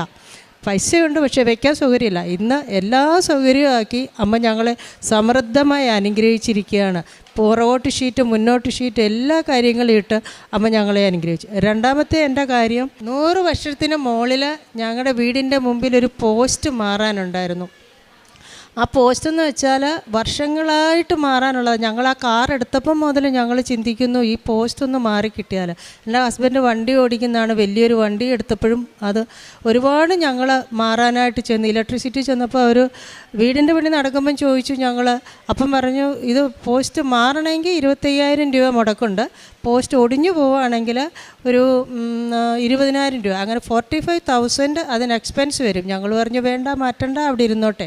പക്ഷേ അമ്മമാതാവ് ഒരു ദിവസം ബുധനാഴ്ച ദിവസം ഞാനൊരു സാക്ഷ്യം കേട്ടു നമ്മുടെ ഒരു മുസ്ലിം സഹോദരിയുടെ. എല്ലാ അമ്മയും എനിക്ക് ബുധനാഴ്ച സാധിച്ചു തന്നുവെന്ന്. സാധാരണ ഞാൻ സാറ്റർഡേ ഉപവാസം എടുക്കാറുള്ള ആളാണ്. ഞാൻ ബുധനാഴ്ച ഉപവാസം എടുത്തു തുടങ്ങി. ഒരു ബുധനാഴ്ച ഉപവാസം എടുത്ത് 11:30 ആയപ്പോൾ എന്നെ വിളിച്ചേക്കുന്നു. ഞാൻ വിളിച്ച് ചോദിച്ചു നമ്മുടെ വീട്ടിൽ എന്തുകൊണ്ട് കറണ്ടില്ല, വൈഫൈ ഓണാവുന്നില്ല, ക്യാമറ ഓണാവുന്നില്ല എന്ന് പറഞ്ഞപ്പോൾ ഉടനെ ആ ബ്രദർ എന്നോട് പറഞ്ഞു, സിസ്റ്ററെ ചേച്ചി നിങ്ങളുടെ വീട്ടിൻ്റെ പോസ്റ്റ് മാറിക്കൊണ്ടിരിക്കുകയാണെന്ന്. ഒരു 5 പൈസ മുടക്കാതെ അമ്മ മാതാവ് അത് മാറ്റി തന്നു. പിന്നെ രണ്ടാമത് കിണറിലെ വെള്ളം എന്ന് വെച്ചാൽ എല്ലാ വർഷവും കിണറിലെ വെള്ളം പറ്റും. ആ കിണറിലെ വെള്ളം പറ്റുമ്പോൾ നമ്മൾ മെയ് മാസം മുതൽ ജൂൺ ജൂലൈ മാസം വരെ വെള്ളം ഉണ്ടാവില്ല, ഭയങ്കര ടൈറ്റാണ്. അപ്പോൾ ഈ കഴിഞ്ഞ ജൂലൈ 25 2025 ഞാൻ ജനുവരി മാസം അമ്മ മാതാവ് ഈ വർഷം വെള്ളം പറ്റരുത് വിശ്വാസ പ്രമാണം ചൊല്ലിയിട്ട് ഞാൻ ഉപ്പും തേനും നമ്മുടെ തൈലവും കൂടി അതിനകത്ത് 3 പ്രാവശ്യം ഒഴിച്ചു. അമ്മ മാതാവിനോട് 3 പ്രാവശ്യം വിശ്വാസ പ്രമാണം ചൊല്ലി. ഈ 2025 കിണർ വെള്ളം വറ്റിയേയില്ല. 3 തൊട്ടി വെള്ളം മെയ് മാസം ഞാൻ പോയി കോരി നോക്കി. 3 തൊട്ടി വെള്ളം അതിനകത്ത് ഇങ്ങനെ ആഴത്തി കിണറിറക്കുമ്പോൾ 3 തൊട്ടി വെള്ളത്തിൻ്റെ ആഴം, അതിൻ്റെ മുകളിൽ വെള്ളത്തിൻ്റെ ആഴം കാണാൻ പറ്റുന്നുണ്ട്. അപ്പോഴാണ് മഴ പെയ്തത്. മഴ പെയ്തിട്ട് ഒരു 3/4 കിണർ വെള്ളം, മെയ് മാസം മുതൽ മഴ തുടങ്ങിയ വർഷം ഒരു 3/4 കിണർ വെള്ളം അമ്മ തന്ന് ഞങ്ങളെ അനുഗ്രഹിച്ചു. അതുകൂടാണ്ട് പിന്നെ എൻ്റെ കാലാണെങ്കിൽ ഞാൻ വർക്ക് ചെയ്യുന്ന ഞാൻ അമൃത ഹോസ്പിറ്റലിലാണ് വർക്ക് ചെയ്യുന്നത്. അതിൻ്റെ എടപ്പള്ളി വെച്ച് എൻ്റെ കാലൊന്ന് സ്ലിപ്പായി. ഞാനപ്പോൾ ഓർത്ത് ഞാൻ എങ്ങനെ ഇനി വീട്ടിൽ തിരിച്ചു പോകും, ഡ്യൂട്ടിക്ക് കയറും. അപ്പം തന്നെ ഞാൻ കൃപാസനത്തിലെ സാക്ഷ്യം കേട്ടു.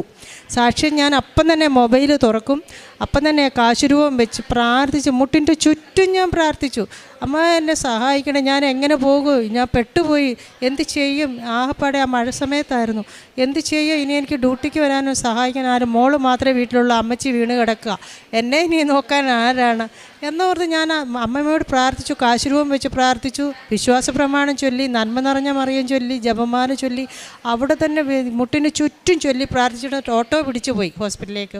ഓട്ടോ പിടിച്ചു ചെന്ന് ഞാൻ പറഞ്ഞു, ചേച്ചിക്ക് വേദനയുണ്ടെങ്കിൽ ചേച്ചി എങ്ങനെയാണ് നടക്കുന്നത്? ഞാൻ പറഞ്ഞു സാരമില്ല, എനിക്കൊരു കുഴപ്പവും വരത്തില്ല, എനിക്ക് ഭയങ്കര വിശ്വാസമാണ്, ഭയങ്കര ആശ്വാസമാണ് ഈ അമ്മ മാതാവിൻ്റെ കൃപാസനോടൊപ്പം എടുത്തതിന് ശേഷം. ഞാൻ പറഞ്ഞു അമ്മ എനിക്കൊന്നും വരുത്തത്തില്ല, ചേച്ചി നമുക്കൊരു എക്സ്റേ എടുത്ത് നോക്കാമെന്ന് പറഞ്ഞു. എക്സ്റേ എടുത്ത് നോക്കിയപ്പോൾ എന്നോട് ഡോക്ടർ പറഞ്ഞു, സിസ്റ്ററെ ഒരു കുഴപ്പമില്ല, സിസ്റ്റർ റെസ്റ്റ് വേണം, ഒരു 3 ആഴ്ച റെസ്റ്റ് വേണമെന്ന് പറഞ്ഞു. 3 ആഴ്ച പോയിട്ട് 3 ദിവസം പോലും എനിക്ക് റെസ്റ്റ് എടുക്കാൻ പറ്റില്ല. കാരണം എൻ്റെ വീട്ടിൽ അമ്മച്ചി വീണ്, മോള് തന്നെ ഉള്ളൂ, അതിനും അധികമൊന്നും അറിയത്തില്ല, എല്ലാം വലിഞ്ഞു വാരി ചീഞ്ഞളിഞ്ഞ് കിടക്കുക.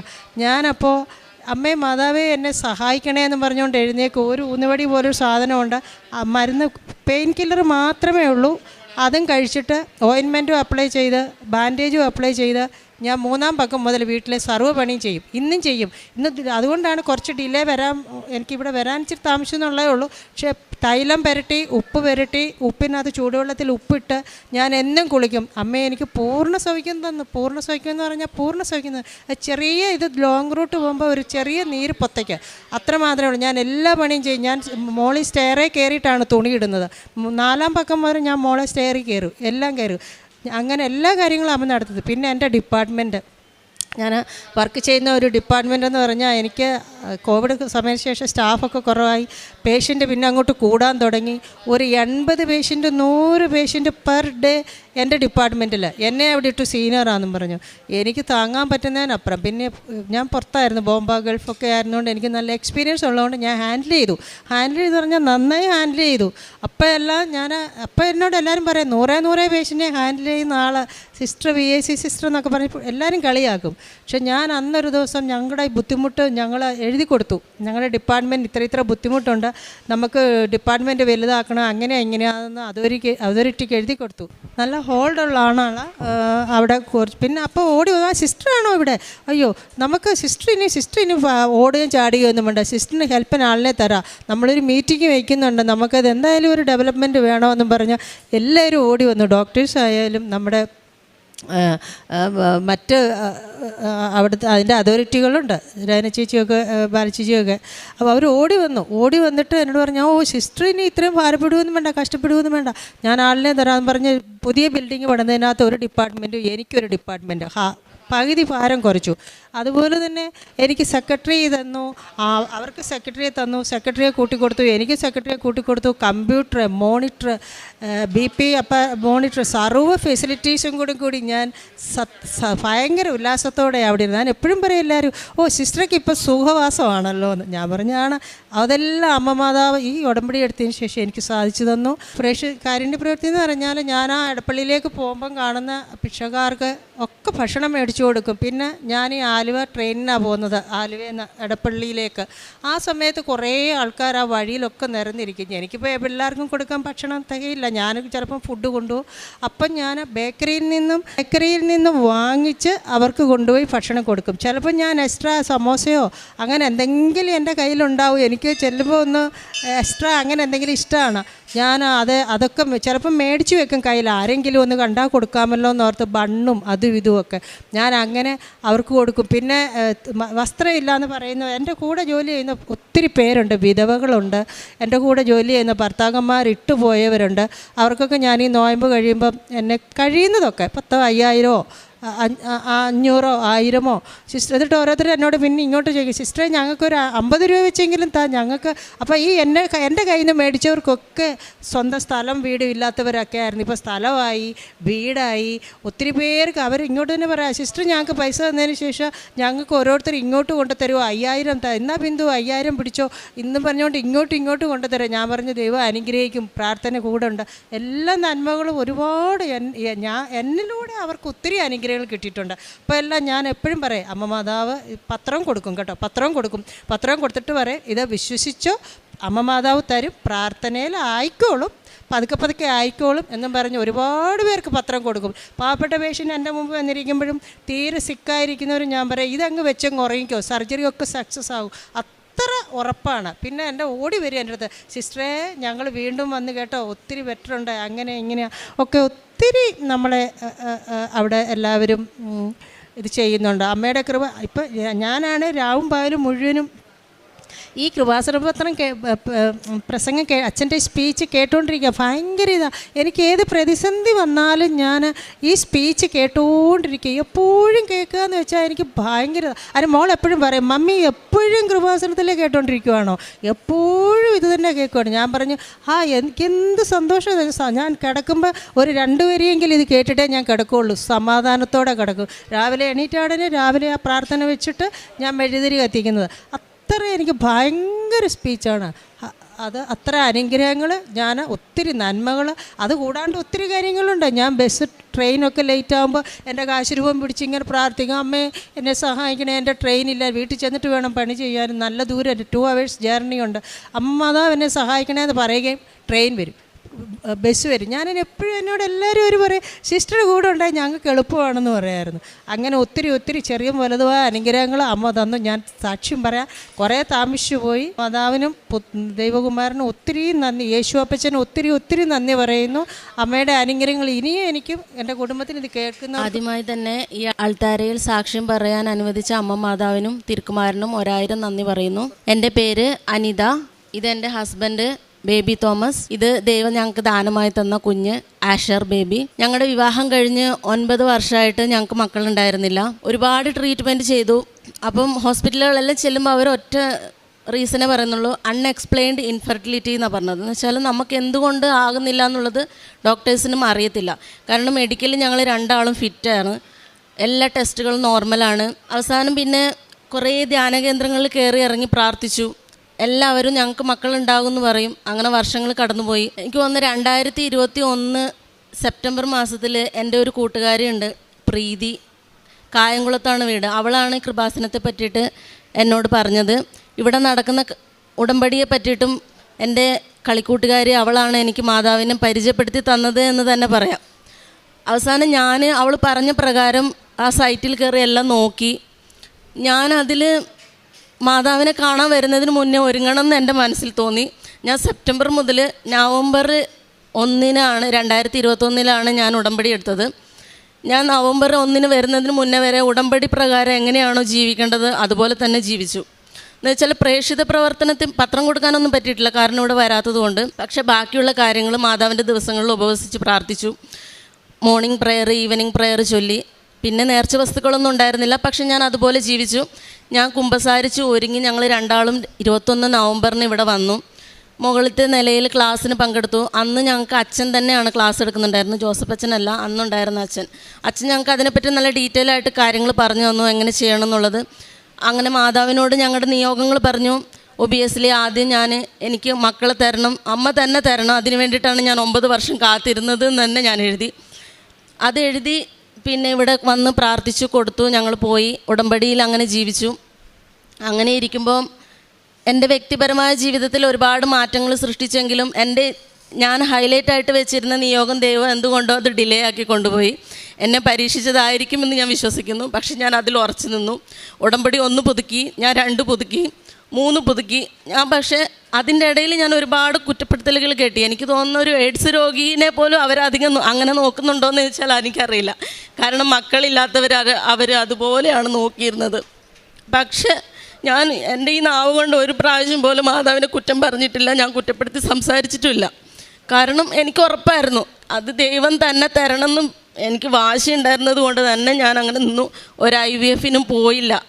കാരണം കാണിച്ച ഡോക്ടേഴ്സ് ഞങ്ങളോട് IVF ചെയ്യണം, കാരണം നിങ്ങൾ ഏജ് ആവുകയാണ്, അപ്പോൾ നിങ്ങളിപ്പോൾ ചെയ്താലേ നിങ്ങൾക്കൊരു പ്രായമാകുമ്പോൾ കൊച്ചു വളർന്നു വരുള്ളൂ എന്ന് പറഞ്ഞു. പക്ഷെ ഞങ്ങൾ രണ്ടാളും അതുകൊണ്ട് മനസ്സിൽ തീരുമാനിച്ചു ഇല്ല, നോ തന്നെ പറഞ്ഞു. IUI ചെയ്തു. ഒരു 4 തവണ, എനിക്ക് തോന്നുന്നു 4 തവണ ചെയ്തു എന്ന് തോന്നുന്നു. 4 തവണയും ഫെയിലിയർ ആയിരുന്നു, വൻ പരാജയമായിരുന്നു, ഒന്നും ആയില്ല. അവസാനം യൂട്രസിൽ ഇനി എന്തെങ്കിലും കംപ്ലയിൻ്റ് ഉണ്ടോ, ഓവറിൽ കംപ്ലയിൻ്റ് ഉണ്ടോ, അപ്പോൾ ഞങ്ങൾക്ക് ലാപ്രോസ്കോപ്പി ചെയ്ത് നോക്കാമെന്ന് ഡോക്ടർ പറഞ്ഞു. ലാപ്രോസ്കോപ്പി ചെയ്തു.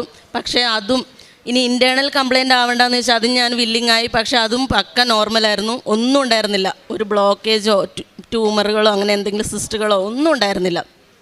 അതെല്ലാം കഴിഞ്ഞിരിക്കുമ്പം ചേട്ടായി എനിക്ക് തോന്നുന്നു അതിന് 3 പുതുക്കി. പിന്നെ ഞാൻ വന്നില്ല, വരാതെ അങ്ങനെ ഡിലേ ചെയ്തിരുന്ന സമയത്ത് ജോസഫ് അച്ഛൻ്റെ ഒരു ചൊവ്വാഴ്ച ധ്യാനം കൂടിക്കൊണ്ടിരുന്നപ്പോൾ അച്ഛനൊരു വാക്ക് പറഞ്ഞു, ചില വിഡ്ഢികൾ 3 പുതുക്കി 4ാമത്തെ പുതുക്കാൻ വരില്ല, കാരണം അവർക്കറിയില്ല കർത്താവ് 4ാമത്തിലും വന്നിട്ടുണ്ടെന്ന്. അതെന്നെ ഭയങ്കരമായിട്ട് സ്ട്രൈക്ക് ചെയ്തു. ഞാൻ എന്നിട്ട് പിറ്റേ ദിവസം തന്നെ, ഞാനൊരു നേഴ്സാണ്, ഞാൻ ഡ്യൂട്ടിയിൽ ഓഫ് എടുത്ത് ഞാൻ ചേട്ടായിനും കൂട്ടിയിട്ട് ഇവിടെ വന്നു. 4ാമത്തത് പുതുക്കി. 4ാമത്തെ പുതുക്കി കഴിഞ്ഞു. ഞാൻ അച്ഛനെ കാണണമെന്നൊന്നും എനിക്കുണ്ടായിരുന്നില്ല. ഞാൻ മാതാവിനോട് പറഞ്ഞു ഇല്ല. അതിൻ്റെ ഇടയിൽ അതിൻ്റെ കൂടെ അച്ഛൻ പറഞ്ഞു, നമ്മുടെ നിയോഗം ഡിലേ ആവുന്നുണ്ടെങ്കിൽ എന്തുകൊണ്ടാകുന്നു എന്ന് നിങ്ങൾ വിചിന്തനം ചെയ്ത് അത് ക്ലിയർ ഔട്ട് ചെയ്യണം. അന്നേരം ഞാനത് നോക്കി. അപ്പോൾ എനിക്ക് തോന്നുന്നു എൻ്റെ പ്രേക്ഷിത പ്രവർത്തനം, കാരുണ്യ പ്രവർത്തികൾ അത്ര സ്ട്രോങ് പോരാ. ഞാനിവിടെ 4ാമത്തത് പുതുക്കി പോയി ഞാൻ പ്രേക്ഷിത പ്രവർത്തനത്തിൽ പത്രപ്രവർത്തനം ഞാൻ തോന്നുന്നു പള്ളികളിലും എനിക്ക് അറിയുന്നവർക്കും കൊടുത്ത് ഞാൻ ഒതുക്കി. പക്ഷെ 4ാമത്തെ പുതുക്കിയപ്പോൾ ഞാൻ അങ്ങനെ ചെയ്തില്ല. ഞാൻ ഓട്ടോ സ്റ്റാൻഡുകളിലും ബസ് സ്റ്റാൻഡുകളിലും ഇറങ്ങി നടന്നു കൊടുത്തു. മോർണിംഗ് ഡ്യൂട്ടി ആണെങ്കിൽ മോർണിംഗ് കഴിഞ്ഞ് ഈവനിങ്ങിൽ ഞാൻ അവിടെ കൊടുത്ത് നടന്നു. ഈവനിങ് ഷിഫ്റ്റ് ആണെങ്കിൽ വീട്ടിൽ നിന്ന് നേരത്തെ പോയി മോർണിംഗിൽ ഞാൻ മെഡിക്കൽ കോളേജുകളിലും ഞാൻ കൂടുതൽ ഓട്ടോക്കാർക്കാണ് കൊടുത്തിരുന്നത്. കാരണം അവർക്ക് കൊടുക്കുമ്പോൾ ഒരുപാട് യാത്രക്കാർ കയറി ഇറങ്ങി പോകുമ്പോൾ അവർ കാണും, എങ്ങനെയായാലും എടുക്കും. ചില ഓട്ടോക്കാരെന്നെ കളിയാക്കിയിട്ടുണ്ട്. കാരണം ഞാൻ ഒരു ദിവസം നൈറ്റിന് പോകുമ്പം അവരെന്നെ നിർത്തി ക്ലാസ് എടുപ്പിച്ചിട്ടുണ്ട്. കാരണം നിങ്ങൾ മതപരിവർത്തനം നടത്തുകയാണ്, എന്താണ് കൃപാസനം. എനിക്ക് തോന്നുന്നു ഒരു 10-22 ചേട്ടന്മാരെന്നെ നിർത്തിയിട്ട് ഞാൻ നടുക്ക് നിന്ന് ക്ലാസ്, എനിക്ക് എവിടെ നിന്ന് ധൈര്യം വന്നെന്നറിയില്ല. ഞാൻ തോറ്റു കൊടുക്കാൻ വില്ലിങ് ആയിരുന്നില്ല. ഞാൻ അവിടെ നിന്ന് തർക്കിച്ചു, സംസാരിച്ചു, എനിക്കറിയുന്ന കാര്യങ്ങൾ പറഞ്ഞു, പത്രത്തിനെ പറ്റി പറഞ്ഞു. എന്നെ കളിയാക്കി ചിരിച്ച ഓട്ടോക്കാരന്മാർ ചേട്ടന്മാരെല്ലാവരും എൻ്റെ അടുത്ത് നിന്ന് പത്രം മേടിച്ചു. മെഡിക്കൽ കോളേജുകളിലും കിലോമീറ്ററുകളോളം നടന്ന് ഞാൻ പത്രം കൊടുത്തേ. അതിനുശേഷം ഞാൻ എൻ്റെ പള്ളികളിലോ ഒരു ക്രിസ്ത്യൻ ചർച്ചുകളിലോ ഞാൻ പത്രം കൊടുത്തിട്ടില്ല. കാരണം അക്രൈസ്തവരെ ഫോക്കസ് ചെയ്താണ് പിന്നീട് ഞാൻ പത്രം കൊടുത്തത്. അങ്ങനെ ഇരിക്കുന്ന സമയത്ത് ചേട്ടായി എന്നോട് ഒരു ദിവസം എന്നെ സപ്പോർട്ട് ചെയ്ത് ഇത്രയും നാൾ തുഴഞ്ഞിരുന്ന ഒരാൾ പെട്ടെന്ന് എന്നോട് പറഞ്ഞു, നമുക്ക് IVF നോക്കിയാലോ, കാരണം ഏജ് ആവുകയാണെന്ന്. അതെന്നെ ഭയങ്കരമായിട്ട് വേദനിപ്പിച്ചു. കാരണം കൂടെ തോളോട് തോൾ ചേർന്ന് നിന്ന ആൾക്ക് വരെ സംശയം വന്ന് തുടങ്ങിയോ എന്ന് വിചാരിച്ചു. ഞാൻ കരഞ്ഞു. അന്നേരം ചേട്ടൻ പറഞ്ഞു കരയാൻ പറഞ്ഞല്ല, നമ്മുടെ അവസ്ഥ അതാണ്, വയസ്സാവുകയാണ്. അന്നേരം ഞാൻ മക്കളില്ലാതിരുന്നിട്ട് ഞാൻ അത്ര വിഷമിച്ചിട്ടുണ്ടോ എന്ന് ചോദിച്ചാൽ ഇല്ല. അന്നേരം ഞാൻ എന്നിട്ട് മാതാവിനോട് അന്ന് പ്രാർത്ഥിക്കുമ്പോൾ ഞാൻ പറഞ്ഞു, മാതാവ് നീ തരണം, അത് ഇനി എൻ്റെ വാശിയാണ്. കാരണം എനിക്കിനി മെഡിക്കലിൽ ഒരു കൊച്ചിനെ കിട്ടിയിട്ടുണ്ടെങ്കിൽ എൻ്റെ ചേട്ടായും ഇവിടെ നിന്നും എല്ലാം അങ്ങോട്ട് ചാഞ്ചാടും. കാരണം അവിടെ പോയി പ്രാർത്ഥിച്ചിട്ടല്ലല്ലോ, മെഡിക്കലിലായിട്ടല്ലേ കിട്ടിയത്. അതെനിക്ക് കേൾക്കണ്ട, അതിന് വേണ്ടിയിട്ടല്ല ഞാനിവിടെ 9 വർഷം ഇരുന്നത് എന്ന് ഞാൻ പറഞ്ഞു, പ്രാർത്ഥിച്ചു. അന്ന് രാത്രി ഞാൻ കിടന്നുറങ്ങിയപ്പം എങ്ങനെ പറഞ്ഞറിയിക്കേണ്ടതെന്ന് എനിക്കറിയത്തില്ല. ആരോ ഒരാൾ എൻ്റെ വലത് സൈഡിൽ വന്ന് നിന്നു എന്ന് തന്നെ ഞാൻ പറയും. കാരണം ഞാനത് അനുഭവിച്ചതാണ്. എൻ്റെ ചെവിയിൽ ഒരു വാക്കേ പറഞ്ഞുള്ളൂ, നിനക്ക് ഞാനില്ലേ എന്ന് പറഞ്ഞു. അത്രയും കേട്ട് ഞാൻ ചാടി എഴുന്നേറ്റു. എൻ്റെ കയ്യിലൊക്കെ ഇങ്ങനെ രോമ എഴുന്നേറ്റ് നിൽക്കും, കുളിര് കോരുവാന്നറിയില്ല, അങ്ങനെ നിന്നു. ഞാൻ എന്നിട്ട് വേഗം ലൈറ്റിട്ട് താഴെയൊക്കെ നോക്കി, പക്ഷെ ഒന്നുമില്ല. അപ്പോൾ എനിക്ക് മനസ്സിലായി സമയം 3 മണിയാണ്. മാതാവ് വന്നു. അന്ന് വൈകുന്നേരത്തെ ട്രെയിനിന് കയറി ഞങ്ങളിവിടെ വന്നു. ഞാൻ അന്നേരം ഉടമ്പടി തന്നെയാണ്. ഞാനിവിടെ വന്നു. ഞാൻ ആ മാതാവിൻ്റെ അടുത്ത് പോയി നിന്നു. കാരണം നമുക്ക് ഈ മാതാവിനെ ഉടമ്പടി ഫസ്റ്റിൽ തൊടാൻ പറ്റത്തുള്ളൂ. അവിടെ പോയി നിന്ന് ആ മാതാവിനെ കെട്ടിപ്പിടിച്ച് എനിക്ക് തോന്നുന്നു ഒരു 15 മിനിറ്റോളം ഞാൻ കരഞ്ഞു. ഞാൻ പറഞ്ഞു, എന്നെ അതിലേക്ക് തള്ളി വിടരുത്. കാരണം എന്നെ അറിയുന്നവരും എന്നെ അറിയാത്തവരും ഉണ്ട്. ഞാൻ ഉടമ്പടി എടുത്തവരാണെന്ന് എല്ലാവർക്കും അറിയാം. അപ്പോൾ എല്ലാവരും നീ എനിക്ക് കുഞ്ഞിനെ തരുമ്പോൾ നിന്നിലേക്ക് അടുക്കുകയുള്ളൂ. അങ്ങനെ എനിക്ക് അതുവഴി ഒരുപാട് പേരെ നിന്നിലേക്ക് അടുപ്പിക്കാൻ പറ്റും, ഈവൻ എൻ്റെ ചേട്ടായിനെ പോലും. കാരണം നീ തന്നെ എനിക്കൊരു കുഞ്ഞിനെ തരണം എന്നുള്ളത് ഞാൻ പ്രാർത്ഥിച്ചു. അവിടെ നിന്ന് ഒരുപാട് പൊട്ടിക്കരഞ്ഞു. അത് കഴിഞ്ഞിട്ട് ഓഫീസിൽ ചോദിച്ചപ്പോൾ പറഞ്ഞു, ഓക്കെ അച്ഛനെ കാണാൻ കുഴപ്പമില്ല എന്ന് പറഞ്ഞു. അച്ഛനെ കാണാൻ ഇവിടെ ചീട്ടുമായിട്ട് വന്നിരുന്നു. കാരണം ഞാൻ മെൻ്റലി മൊത്തം ഡിപ്രഷനായിരുന്നു. ഇവിടെ വന്ന് ഇരുന്ന സമയത്ത് മക്കളില്ലാത്തവരുടെ ചീട്ട് കൊടുക്കാൻ പറഞ്ഞു. എല്ലാവരും ചീട്ട് കൊടുത്തതിന് ശേഷം ഞാനത് കേട്ടില്ല. അന്നേരം ആ ചേച്ചി പിന്നീട് എൻ്റെ പച്ച ചീട്ട് കണ്ടപ്പോൾ വന്ന് ചോദിച്ചിട്ട് പറഞ്ഞു അത് താന്ന് പറഞ്ഞു. അന്നേരത്തേക്ക് അച്ഛൻ ഓൾറെഡി ഇവിടെ ചീട്ട് മാതാവിൻ്റെ അടുത്ത് വെച്ച് പ്രാർത്ഥിച്ച് കഴിഞ്ഞു. എൻ്റെ ചീട്ട് വെച്ചിട്ടുണ്ടായിരുന്നില്ല. എന്നാലും അച്ഛൻ പലപ്പോഴും പറയാറുണ്ട്, എന്നെ കാണാനല്ല വരുന്നത്, മാതാവിനെ കാണാനാണ്. അത് ഞാൻ ഉറച്ച് വിശ്വസിച്ചു. എനിക്ക് വിഷമം തോന്നിയില്ല. അവസാനം അച്ഛൻ എൻ്റെ അടുത്ത് നിന്ന് ചേച്ചിയുടെ അടുത്ത് നിന്ന് ആ ചീട്ട് മേടിച്ച് ഞങ്ങളെയും കൂടി ഇവിടെ ആൾത്താരിൽ മുട്ടയിൽ നിർത്തി പ്രാർത്ഥിച്ചിട്ട് പറഞ്ഞു, നിങ്ങൾക്ക് നിങ്ങളുടെ ചോര തന്നെ പിറന്ന ഒരു കുഞ്ഞിനെയും കൊണ്ട് നിങ്ങളിവിടെ നിന്ന് സാക്ഷ്യം പറയണം മക്കളെ എന്ന് പറഞ്ഞു. അത് ഞാൻ വിശ്വസിച്ചു. ഒരു കാശ് രൂപം തന്നു. ആ കാശ് രൂപ തലയിണയുടെ അടിയിൽ വെച്ചിട്ട് പ്രാർത്ഥിക്കാൻ പറഞ്ഞു. അങ്ങനെ ചേട്ടാ ഈ IVF-ൻ്റെ കാര്യം പറഞ്ഞപ്പോൾ ഞാൻ ഓക്കെ. അതിനുശേഷം അച്ഛനെ കണ്ടതിന് ശേഷം കാണുന്നതിന് മുന്നേ ഞാൻ ചേട്ടായിനോട് പറഞ്ഞു ഓക്കെ എന്നാൽ ചേട്ടായിയുടെ താല്പര്യപ്രകാരമല്ലേ ഒന്ന് കൺസൾട്ട് ചെയ്യാം വാ എന്ന് പറഞ്ഞു. പോയി കാണിച്ചപ്പോൾ ഡോക്ടർ പറഞ്ഞു എല്ലാം ഫിറ്റാണ്. അപ്പോൾ പുള്ളിക്കാരന് മനസ്സിലായെന്ന് തോന്നുന്നു എനിക്ക് താല്പര്യമില്ല എന്ന്. ഡോക്ടറിന് ചിരിച്ചുകൊണ്ട് എന്നോട് പറഞ്ഞു, രണ്ടാളും കൂടി ആലോചിച്ച് ഒരേ മനസ്സോടുകൂടി ഒരു ഡേറ്റ് ഫിക്സ് ചെയ്തിട്ട് വാന്ന് പറഞ്ഞു. ഞാൻ എന്നിട്ട് ചേട്ടായിനോട് പറഞ്ഞു മെയ് മാസം കഴിയുന്നത്, ഏപ്രിലാണ്, മെയ് മാസം കഴിയുന്നത് വരെ എനിക്കൊരു സമയം താ. ആ മെയ് മാസം കഴിഞ്ഞിട്ട് എൻ്റെ ജീവിതത്തിൽ ഒരു അത്ഭുതം പ്രവർത്തിക്കുമെന്ന് ഞാൻ വിശ്വസിക്കുന്നു. അതുവരെ സമയം തരാൻ പറഞ്ഞു. ചേട്ടായി പറഞ്ഞു ഓക്കെ നിൻ്റെ ഇഷ്ടം പോലെ ആയിക്കോന്ന് പറഞ്ഞു. പക്ഷേ ആ മെയ് മാസം തന്നെ ഞാൻ പ്രഗ്നൻ്റായി. ഇപ്പോൾ ഈ ജനുവരി 11 ദൈവം ഞങ്ങൾക്ക് ഒരു ആൺകുഞ്ഞിനെ തന്നെ അനുഗ്രഹിച്ചു. ഒരു കുഴപ്പമില്ല. ആഷർ എന്നാണ് പേരിട്ടിരിക്കുന്നത്. ഈ അനുഗ്രഹം തന്ന മാതാവിന് ഒരുപാട് നന്ദി പറയുന്നു. എല്ലാ ചൊവ്വാഴ്ചകളിലെ ധ്യാനങ്ങളും ഞാൻ മുടങ്ങാതെ കൂടാറുണ്ട്. കാരുണ്യപ്രവർത്തികളെന്ന് പറയുന്നത് ഞാൻ 4ാമത്തെ പുതുക്കിയതിന് ശേഷം എൻ്റെ ഇടവകയിൽ തന്നെ മിനി എന്ന് പറയുന്ന ചേച്ചീനെ ഞാൻ പരിചയപ്പെട്ടു. ചേച്ചീനെയും കൂട്ടി ചേച്ചി ഇങ്ങനെ പ്രേക്ഷിത പ്രവർത്തനം ചെയ്യുന്നതാണ്. അത്രയും നാളെ ഇടവകയിലുണ്ടായിരുന്ന ചേച്ചീനെ ഞാൻ കണ്ടിട്ടുണ്ടോ എന്ന് വെച്ചാൽ എനിക്കറിയില്ല. അന്ന് ഞാൻ എന്തോ ചേച്ചിനോട് ഇപ്പോൾ ചോദിച്ചു, ചേച്ചി എവിടെയാണ് ചെയ്യുന്നത്, ഞാനും കൂടി വരുന്നു എന്ന് പറഞ്ഞു. ചേച്ചി എനിക്കൊരു വൃദ്ധസദനം കാണിച്ചു തന്നു. അവിടെ പോയി സിസ്റ്റേഴ്സിനോട് സംസാരിച്ചു. അപ്പോൾ സിസ്റ്റർ ഞാൻ സിസ്റ്ററിനോട് പറഞ്ഞു ഞാൻ എല്ലാം ചെയ്തോളാം, എനിക്കൊന്നും തരണ്ട, എനിക്കൊരു വെള്ളം പോലും തരണ്ട, എനിക്കൊരു ഇതാണെന്ന് പറഞ്ഞു. അപ്പോൾ സിസ്റ്റർ പറഞ്ഞു ഓക്കെ ഞങ്ങളിവിടെ അങ്ങനെ ആരും അനുവദിക്കാറില്ല, ഓക്കെ നീ വന്നോ എന്ന് പറഞ്ഞു. അങ്ങനെ എല്ലാ ബുധനാഴ്ചകളിലും മുടങ്ങാതെ ഡ്യൂട്ടി മോർണിംഗ് ആണെങ്കിൽ എല്ലാ ബുധനാഴ്ചയും ഞാൻ ഈവനിങ് ഷിഫ്റ്റ് എടുത്തിട്ട് മോർണിംഗിൽ രാവിലെ 6:30 ഞാൻ അവിടെ പോകും. അമ്മച്ചിമാരെ കുളിപ്പിക്കും. അവിടുത്തെ കാര്യങ്ങളെല്ലാം A to Z കാര്യങ്ങൾ ചെയ്യാൻ സിസ്റ്റേഴ്സിന് എനിക്ക് തോന്നുന്നു ഞാൻ അവിടെ ചെന്നതിൽ പിന്നെ സിസ്റ്റേഴ്സിന് ആ കിടപ്പ് രോഗികളായിട്ടുള്ള അമ്മച്ചിമാരെ കുളിപ്പിക്കേണ്ടി വന്നിട്ടുണ്ടാവില്ലായിരിക്കും. എന്ന് വെച്ചാൽ അവർക്ക് ഒറ്റയ്ക്ക് ചെയ്യേണ്ടി വന്നിട്ടില്ല. ഞാൻ ബുധനാഴ്ചകളിൽ സിസ്റ്റേഴ്സിൻ്റെ കൂടെ നിന്നിട്ട് അമ്മച്ചിനെ വീൽ ചെയറിലുള്ള അമ്മച്ചിനെയൊക്കെ എടുത്ത് ബാത്റൂമിൽ കൊണ്ടുപോയിട്ട് ഇരുത്തി കുളിപ്പിച്ചിട്ടുണ്ട്. ഈവൻ ഞാൻ പ്രഗ്നൻ്റ് ആയ ആ മെയ് മാസം പോലും ഞാൻ അറിയുന്നതിന് 2-3 ദിവസം മുന്നേ വരെ ഞാൻ അവിടെ പോയി അമ്മച്ചിമാരെ എടുത്തു വീൽ ചെയറിലുള്ള അമ്മച്ചിമാരെ അങ്ങോട്ട് കിടത്തുന്നു ഇങ്ങോട്ട് കിടത്തുന്നു എല്ലാം ചെയ്തു. പിന്നെ പത്രപ്രവർത്തനം എന്ന് പറഞ്ഞാൽ ഞാൻ പറഞ്ഞതുപോലെ ഓട്ടോ സ്റ്റാൻഡുകളിലും ഓട്ടോ ചേട്ടന്മാർക്കാണ് ഞാൻ കൂടുതൽ കൊടുത്തിട്ടുണ്ടായിരുന്നത്. പിന്നെ മെഡിക്കൽ കോളേജുകളിലുള്ളത്, പിന്നെ കിലോമീറ്ററുകളോട് നടന്ന് വീടുകളിൽ കയറിയിട്ട് കാര്യങ്ങൾ പറഞ്ഞ് കൃപാസനത്തിലെ പറ്റി പറഞ്ഞു, അമ്മേനെ പറ്റി പറഞ്ഞു, ഓരോരുത്തർക്ക് പത്രം കൊടുത്തു. വേണ്ടാന്ന് പറയുന്നവർ ഞാൻ നിർബന്ധിക്കാറില്ല. ഞാൻ പറയും അവരുടെ താല്പര്യം. അവർ മതപരിവർത്തനം എന്നൊക്കെ അത് ഒരുപാട് കേൾക്കുന്നുണ്ട്, മതപരിവർത്തനം എന്ന്. പക്ഷെ നമ്മൾ എന്ത് മതപരിവർത്തനം നടത്തുന്നത് എനിക്കറിയത്തില്ല, ആരിവിടെ ഫോഴ്സ് ചെയ്ത് കൊണ്ടുവരുന്നില്ല. പക്ഷെ ഞാനത് അങ്ങനെ കൊടുത്തു. പള്ളികളിൽ ഞാൻ കൊടുക്കാറില്ല. പിന്നെ പള്ളിയിൽ ഇരിക്കുന്ന പത്രങ്ങൾ കണ്ടിട്ടുണ്ടെങ്കിൽ അത് ഞാൻ സന്തോഷത്തോടെ എടുത്തുകൊണ്ടേ കൊടുക്കും. എനിക്ക് അങ്ങനെ പത്രം ഇരിക്കുന്നത് കാണുമ്പോൾ സങ്കടമാണ്. എങ്ങനെ അങ്ങനെ വെച്ചിട്ട് പോകുന്നതെന്ന് എനിക്കറിയത്തില്ല. പിന്നെ എൻ്റെ വ്യക്തിപരമായ ജീവിതത്തിൽ ഒരുപാട് മാറ്റങ്ങൾ വന്നു. പ്രാർത്ഥനാ ജീവിതത്തിലാണെങ്കിൽ നല്ലോണം വന്നു. പിന്നെ ഞാൻ ഇച്ചിരി ദേഷ്യം കൂടുതലുള്ള ആളാണ്, ഇച്ചിരി കൂടുതൽ മുൻകോപം കൂടുതലാണ് എനിക്ക്. അതൊരുപാട് കൺട്രോൾ ചെയ്യാൻ പറ്റി. ഇപ്പോൾ പൂർണ്ണമായി പോയി എന്നല്ല, പക്ഷെ അതിന് ഞാൻ നല്ല രീതിയിൽ കൺട്രോൾ ചെയ്ത് നിർത്താൻ പറ്റി. പിന്നെ ഒരു ദൂഷിച്ച സ്വഭാവം തന്നെ പറയാം. കാരണം ഞാൻ ചെയ്യാത്തൊരു കാര്യം ഞാൻ ചെയ്തെന്ന് പറഞ്ഞാൽ ഞാനത് വിട്ടുകൊടുക്കാൻ തയ്യാറല്ലായിരുന്നു. കാരണം ഞാൻ അങ്ങനെയല്ല, ഞാൻ ഇങ്ങനെ തന്നെയാണെന്ന് പറഞ്ഞ് വാദിച്ച് സമർത്ഥിക്കുമായിരുന്നു. പക്ഷെ ഞാനിപ്പോൾ അതിന് നിൽക്കാറില്ല. കാരണം അവരെന്താണോ എന്തോ എനിക്കിപ്പോൾ അത് ക്ഷമിക്കാം. ഓക്കെ, ഞാൻ അങ്ങനെയാണോ, ഞാൻ അങ്ങനെയാണ്, ഞാൻ അങ്ങനെ അങ്ങ് ജീവിക്കുന്നു. കാരണം ഉടമ്പടിയിൽ ഇപ്പം 1 വർഷമായി പുതുക്കിയിട്ട് ഇവനെ ഗർഭിണിയായ പിന്നെ എനിക്ക് ട്രാവൽ ചെയ്യാൻ പറ്റിയിട്ടില്ല. കാരണം എനിക്ക് ഇച്ചിരി പ്രഷർ ഉണ്ടായിരുന്നതുകൊണ്ട് ഇപ്പോൾ ഞാൻ ഓക്കെയാണ്. ഞാൻ ആദ്യം മാതാവിനെ കാണാൻ എനിക്കിവിടെ സാക്ഷ്യപ്പെടുത്തണം തന്നെ ഉണ്ടായിരുന്നു. പിന്നെ ഇവനൊരു 6 മാസം ആവട്ടെ എന്ന് വിചാരിച്ചു. പിന്നെ അതിൻ്റെ ഇടയ്ക്ക് ചേട്ടായി എന്നോട് ഈ IVF ചെയ്യണമെന്ന് പറഞ്ഞ സമയത്ത് ഞാനിങ്ങനെ ഇരിക്കുമ്പം ഞാൻ നൈറ്റിന് പോയേക്കാണ്. അന്നേരം ചേട്ടായി വെളുപ്പിന് എനിക്കൊന്ന് 2 മണിയായപ്പോൾ എന്നെ ഫോൺ ചെയ്തു. കുറേ പ്രാവശ്യം വിളിച്ചിട്ടുണ്ട്. അന്നേരം ഡ്യൂട്ടിയിലായതുകൊണ്ട് ഞാൻ കണ്ടില്ല. എന്നിട്ട് ഒരു 3 മണി 4 മണിയായപ്പോൾ ഞാൻ നോക്കിയപ്പോൾ കണ്ടു. ഞാൻ തിരിച്ചു വിളിച്ചപ്പോൾ എന്നോട് പറഞ്ഞു കരയുവാണ്. ചേട്ടായി കരഞ്ഞു. എന്നിട്ട് ചേട്ടായി എന്നോട് പറഞ്ഞു മാതാവ് വന്നു ഇവിടെ. എനിക്ക് ഇങ്ങനെ കുളിര് കൊണ്ട് ഐസ് പോലെ ഞാൻ തണുത്ത് മരവിച്ച് പോയി. ഒരു ആൺകുഞ്ഞിനെ കൊണ്ട് മാതാവ് എൻ്റെ അടുത്ത് വന്ന് നിന്നു എന്ന് എന്നോട് പറഞ്ഞു. അന്നേരം ചേട്ടായിക്ക് വിശ്വാസമായി. എന്നിട്ട് ഞാൻ പ്രഗ്നൻ്റ് ആണെന്ന് അറിഞ്ഞപ്പോൾ ആദ്യം ചേട്ടായി മാതാവിൻ്റെ അടുത്ത് മുട്ടയിൽ നിന്ന് മാപ്പ് പറയുക ചെയ്തത്. ഞാൻ അങ്ങനെ ചിന്തിച്ച് പോയത് എൻ്റെ നിവൃത്തികേട് കൊണ്ടാണ്, എന്നോട് ക്ഷമിക്കണം എന്ന് പറഞ്ഞിട്ട് അങ്ങനെ 2 പ്രാവശ്യം ഞങ്ങൾക്ക് മാതാവിനെ ഫീൽ ചെയ്യാൻ പറ്റിയിട്ടുണ്ട്. ഇത്രയും അനുഗ്രഹം തന്ന മാതാവിന് ഒരുപാട്. Sophia Thomas. ഞങ്ങൾ അയർലൻഡിൽ നിന്നാണ് വരുന്നത്. നാട്ടിൽ മുഹമ്മദ് സെൻറ്റ് ജോർജ് ഇടവകാംഗമാണ്.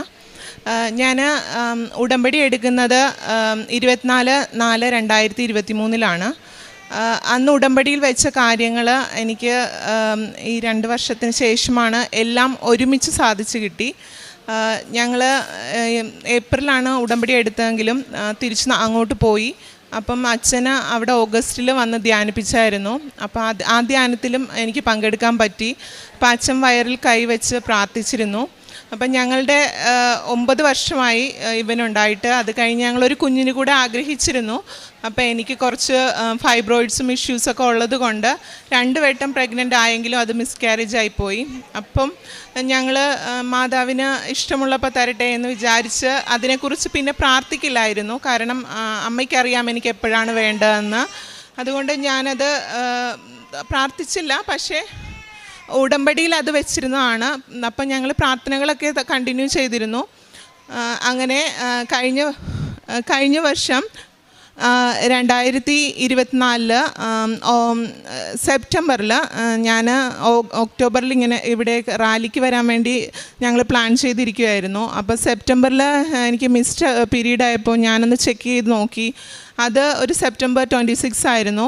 അപ്പം പോസിറ്റീവ് കാണിച്ചു. അപ്പം ഞങ്ങൾ ഓൾറെഡി ലീവിനൊക്കെ ഒക്ടോബറിൽ അവിടെ പറഞ്ഞിരുന്നതുകൊണ്ടും എനിക്കറിയാമായിരുന്നു അവിടെ ഡോക്ടേഴ്സിനെ കാണിച്ച് അവർ അലൗ ചെയ്യില്ല ഫ്ലൈറ്റ് യാത്ര, കാരണം എനിക്ക് 2 മിസ്കാരേജ് ഉള്ളതുകൊണ്ട്. അപ്പം ഞാൻ ഹസ്ബൻഡിനോട് പറഞ്ഞു ആരോടും പറയണ്ട, നാട്ടിലും പറയണ്ട, എനിക്ക് റാലി പോയേ പറ്റൂ, ഞാൻ പോകും. അപ്പം ഞങ്ങൾ ഫാമിലി ആയിട്ട് ഒക്ടോബറിൽ വന്നു. എനിക്ക് ലാൻഡിങ്ങിൻ്റെയോ ടേക്ക് ഓഫിൻ്റെയോ ഒരു സമയത്തും ഒന്നും എനിക്കൊരു പ്രശ്നമില്ലായിരുന്നു. ഞങ്ങൾ വന്നു. അപ്പം അച്ഛൻ പറഞ്ഞായിരുന്നു, എനിക്ക് നല്ല വോമിറ്റിംഗ് ഒക്കെ ഉണ്ടായിരുന്നു. അപ്പം അച്ഛൻ ആർത്തിങ്കപ്പള്ളിയിൽ നിന്നാൽ മതി ഹെൽത്ത് ഇഷ്യൂസ് ഉള്ളവരെന്ന് പറഞ്ഞിരുന്നു. അപ്പം എനിക്ക് വോമിറ്റിംഗ് കണ്ടിന്യൂസ് ഉണ്ടായിരുന്നു. പക്ഷേ ആ ഒരു ദിവസം ഞാൻ അവിടെ വന്ന് റാലി തുടങ്ങുന്ന തൊട്ട് വൈകിട്ട് വരെ നിന്നിട്ട് എനിക്ക് ഒരു വോമിറ്റിങ്ങോ ഒരു തലകറക്കോ ഒന്നും ഇല്ലായിരുന്നു വീട്ടിൽ ചെല്ലുന്നത് വരെ. അങ്ങനെ കഴിഞ്ഞ മെയ്യിൽ 14-ാം തീയതി എമർജൻസി സിസേറിയൻ ആയിരുന്നു. ഞങ്ങൾക്കൊരു കുഞ്ഞുണ്ടായി.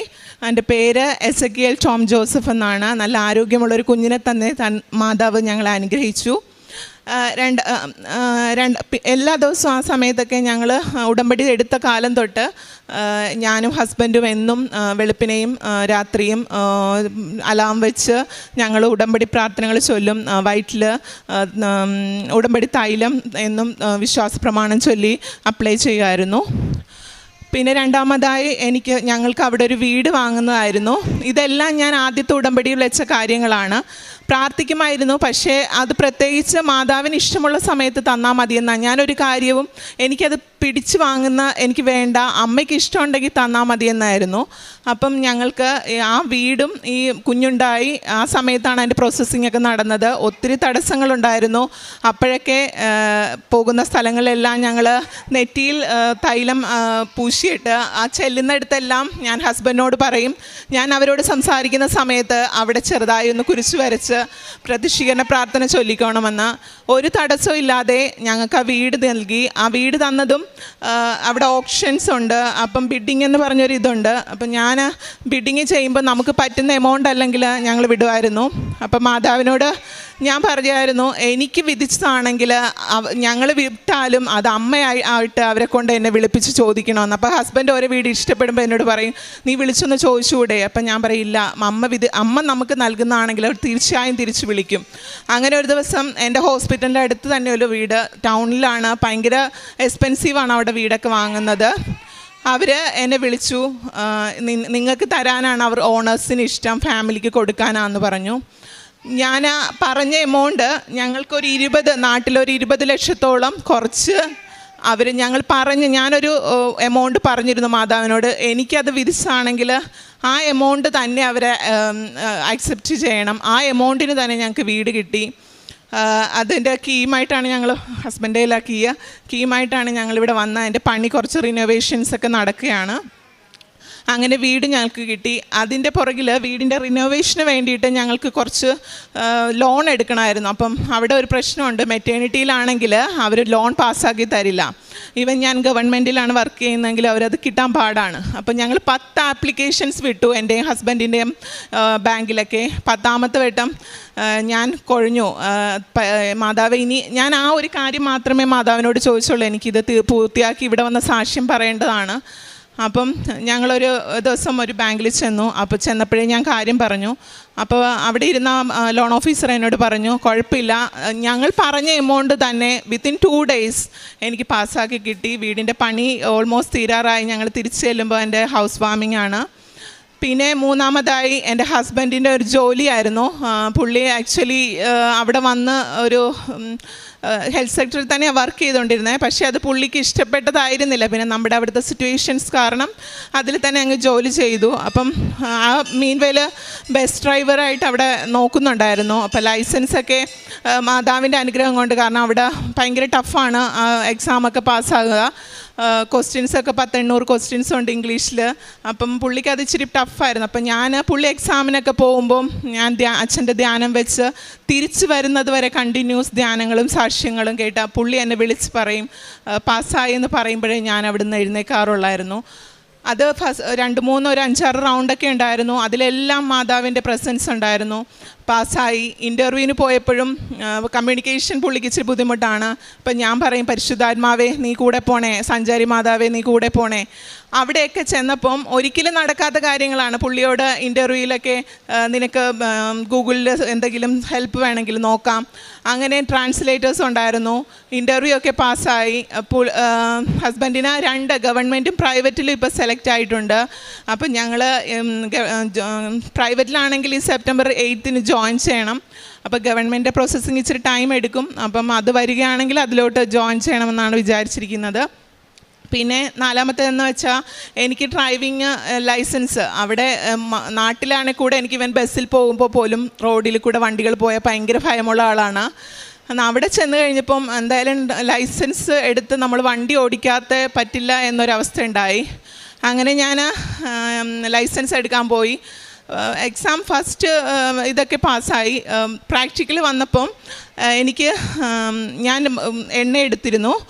എണ്ണ എടുത്തിട്ട് എൻ്റെ വണ്ടിയിൽ തന്നെ ആയിരുന്നു. അപ്പം ഇൻസ്ട്രക്ടർ വരുന്നതിന് മുമ്പ് ഞാൻ ഇരിക്കുന്ന സീറ്റിൻ്റെ അടിയിൽ വിശ്വാസ പ്രമാണം ചൊല്ലി. അങ്ങനെ ടെസ്റ്റ് സ്റ്റാർട്ട് ചെയ്തു. ഇതെത്തിയപ്പോൾ എനിക്ക് പെട്ടെന്നൊന്ന് കൺഫ്യൂഷൻ വന്നു. ഞാൻ മാതാവിനെ വിളിച്ചു. അപ്പം പക്ഷേ റൗണ്ട് എടുത്തു. പുള്ളിക്ക് ഞാൻ ഓർത്തും കയ്യിൽ നിന്ന് പോയി. അപ്പം ഞാൻ പറഞ്ഞു, മാതാവേ കൂടെ പോരെ, എനിക്കറിയില്ല, എനിക്ക് ധൈര്യമൊക്കെ അങ്ങ് പോവുക. അങ്ങനെ പക്ഷെ വന്ന് ഞാൻ പോയെന്നും വിചാരിച്ചിറങ്ങാമെന്ന് വിചാരിച്ച് പുള്ളിക്കാരുടെ അടുത്ത് ചെന്നപ്പോൾ എന്നോട് പറഞ്ഞു നീ പാസ്സായി. അതെന്നെ സംബന്ധിച്ച് വലിയൊരു ഇതാണ്. കാരണം അറിയാവുന്നവർ പോലും 1, 2, 3, 4 വട്ടം അറ്റംപ്റ്റ് ചെയ്തിട്ടാണ് കിട്ടുന്നത്. ഫസ്റ്റ് അറ്റംപ്റ്റിൽ തന്നെ എനിക്ക് മാതാവ് തന്നു. അത് തന്നേ പിന്നെ എനിക്ക് നല്ല കോൺഫിഡൻ്റ് ആയിരുന്നു. ഡ്രൈവിങ് ചെയ്യാനാകട്ടെ, കുഞ്ഞുങ്ങളെ സ്കൂളിൽ കൊണ്ടുപോകാനെല്ലാം ഞാൻ അത് ചെയ്യുമായിരുന്നു. പിന്നെ ഇങ്ങനെ ഒത്തിരി കാര്യങ്ങൾ എനിക്ക് മാതാവ് തന്ന് അനുഗ്രഹിച്ചിട്ടുണ്ട്. ഇവിടെ പറയാൻ പറ്റാത്ത ഒരു 2-3 സാക്ഷ്യങ്ങളുണ്ട്. അത് അവർ എൻ്റെ കൂടെ ഇല്ല. പിന്നെ പ്രേക്ഷിത പ്രവർത്തനങ്ങളായിട്ട് ഞാൻ ചെയ്തുകൊണ്ടിരുന്നത്, ഇവിടുന്ന് പോകുമ്പോൾ ഞാൻ പത്രം കൊടുക്കുമായിരുന്നു. അവിടെ മലയാളികൾക്കാണ് മലയാളം പത്രമായിരുന്നു അന്ന് കൊടുത്തുകൊണ്ടിരുന്നത്. പിന്നെ അതിന് ശേഷം ഞങ്ങൾക്ക് അവിടെ ഒരു ഗ്രൂപ്പുണ്ട്. അച്ഛൻ വന്നതിന് ശേഷം തുടങ്ങിയതാണ് കൃപാസനത്തിൻ്റെ. അതിലൂടെ വരുന്ന PDF-ൻ്റെയും സാക്ഷ്യങ്ങളും എല്ലാ കാര്യങ്ങളും ഞങ്ങൾ ഷെയർ ചെയ്യുമായിരുന്നു. പിന്നെ ഈ നാട്ടിൽ ഞാനൊരു ഹോസ്പിറ്റലിൽ എൻ്റെ ഒരു ആൻറ്റി വർക്ക് ചെയ്യുന്നുണ്ട്. അപ്പോൾ അവിടത്തേക്ക് ആരെങ്കിലും എന്തെങ്കിലും ബുദ്ധിമുട്ടുണ്ടെങ്കിൽ ഞാൻ ആൻറ്റിയോട് പറയും, എന്നോട് പറയണം. ഞങ്ങളാൽ കഴിയുന്ന സാമ്പത്തിക സഹായങ്ങളെല്ലാം ഞങ്ങൾ ചെയ്യാറുണ്ട്. പിന്നെ അല്ലാതെ ആരെങ്കിലും അവിടെ ചോദിച്ചാലും, അവിടെ ഇങ്ങനെ പബ്ലിക്കായിട്ട് നമുക്ക് ചെയ്യാൻ പറ്റില്ല എങ്കിലും അറിഞ്ഞ് വരുന്നവർക്ക് ഞാൻ എൻ്റെ ഹസ്ബൻഡ് ആവട്ടെ ചെയ്യാറുണ്ട്. ഞങ്ങൾ മന്ത്ലി അല്ലാതെ തന്നെ ഒരു പേയ്മെൻറ്റ് അതിന് വേണ്ടി മാറ്റി വെക്കാറുണ്ട്. പിന്നെ ദിവ്യബലിയിൽ ഞങ്ങൾ ഫാമിലി ആയിട്ട് എന്നും തന്നെ എനിക്ക് ഓഫുള്ള ദിവസമാകട്ടെ, ഞങ്ങൾക്ക് ലോങ് ഡേയ്സ് വന്നാൽ മാത്രമേ എനിക്ക് മാസ് കൂടാൻ പറ്റാവതേ ഉള്ളൂ. അല്ലെങ്കിൽ ഞങ്ങൾ കുടുംബത്തോടെ തന്നെ അടുത്തുള്ള പള്ളികളിൽ പോയി കുർബാന കൂടാറുണ്ട്. പിന്നെ ബൈബിൾ വായന എനിക്ക് നൈറ്റ് ഡ്യൂട്ടീസ് ആണെങ്കിൽ മാത്രം ഞാൻ ബൈബിളിലൊരു PDF ഫോമാറ്റ് ഇത് ചെയ്തിട്ടുണ്ട്, ബൈബിളിൻ്റെ POCയുടെ. അതിൽ വായിക്കും. അല്ലെങ്കിൽ വീട്ടിലിരുന്ന് 30 മിനിറ്റ് അത് എങ്ങനെയാണെങ്കിലും ഇപ്പം ഒരുമിച്ച് വായിക്കാൻ പറ്റിയില്ലെങ്കിലും ഞാനൊരു ദിവസം അത് കംപ്ലീറ്റ് ചെയ്യാറുണ്ട്. പ്രാർത്ഥനകളെല്ലാം തന്നെ എനിക്ക് ഏറ്റവും സന്തോഷമെന്ന് വെച്ചാൽ എൻ്റെ ഹസ്ബൻഡ് എല്ലാ പ്രാർത്ഥനയും കുടുംബ പ്രാർത്ഥനയാകട്ടെ, ഞങ്ങൾ എവിടെയെങ്കിലും ട്രാവൽ ചെയ്യുകയാണെങ്കിൽ വണ്ടിയിലിരുന്ന് കൊന്ത ചൊല്ലാൻ ശ്രമിക്കും. കണ്ടിന്യൂസ് അങ്ങനെ എല്ലാത്തിലും എൻ്റെ ഹസ്ബൻഡും എനിക്ക്, അതും മാതാവ് തന്നൊരു ഗിഫ്റ്റാണ് എനിക്ക്. ഒത്തിരി അനുഗ്രഹങ്ങൾ മാതാവ് തന്നിട്ടുണ്ട്. ഇനിയും ഒത്തിരി അനുഗ്രഹങ്ങൾക്ക് സാക്ഷ്യം പറയാൻ ഇവിടെ വരാൻ മാതാവ് എന്നെ അനുവദിക്കണം.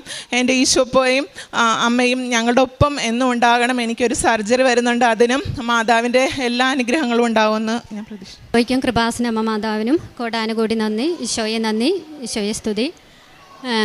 അമ്മ മാതാവിനോടും ഈശോയിനോടും ഇത്രയധികം കാലം ഞാൻ സാക്ഷ്യം പറയാത്തതിനെ ഓർത്ത് ഞാൻ ക്ഷമ ചോദിക്കുകയാണ്. എൻ്റെ പേര് ഷീബ. ഞാൻ കൊരട്ടി ഇടവകയിൽ നിന്ന് വരുന്നു.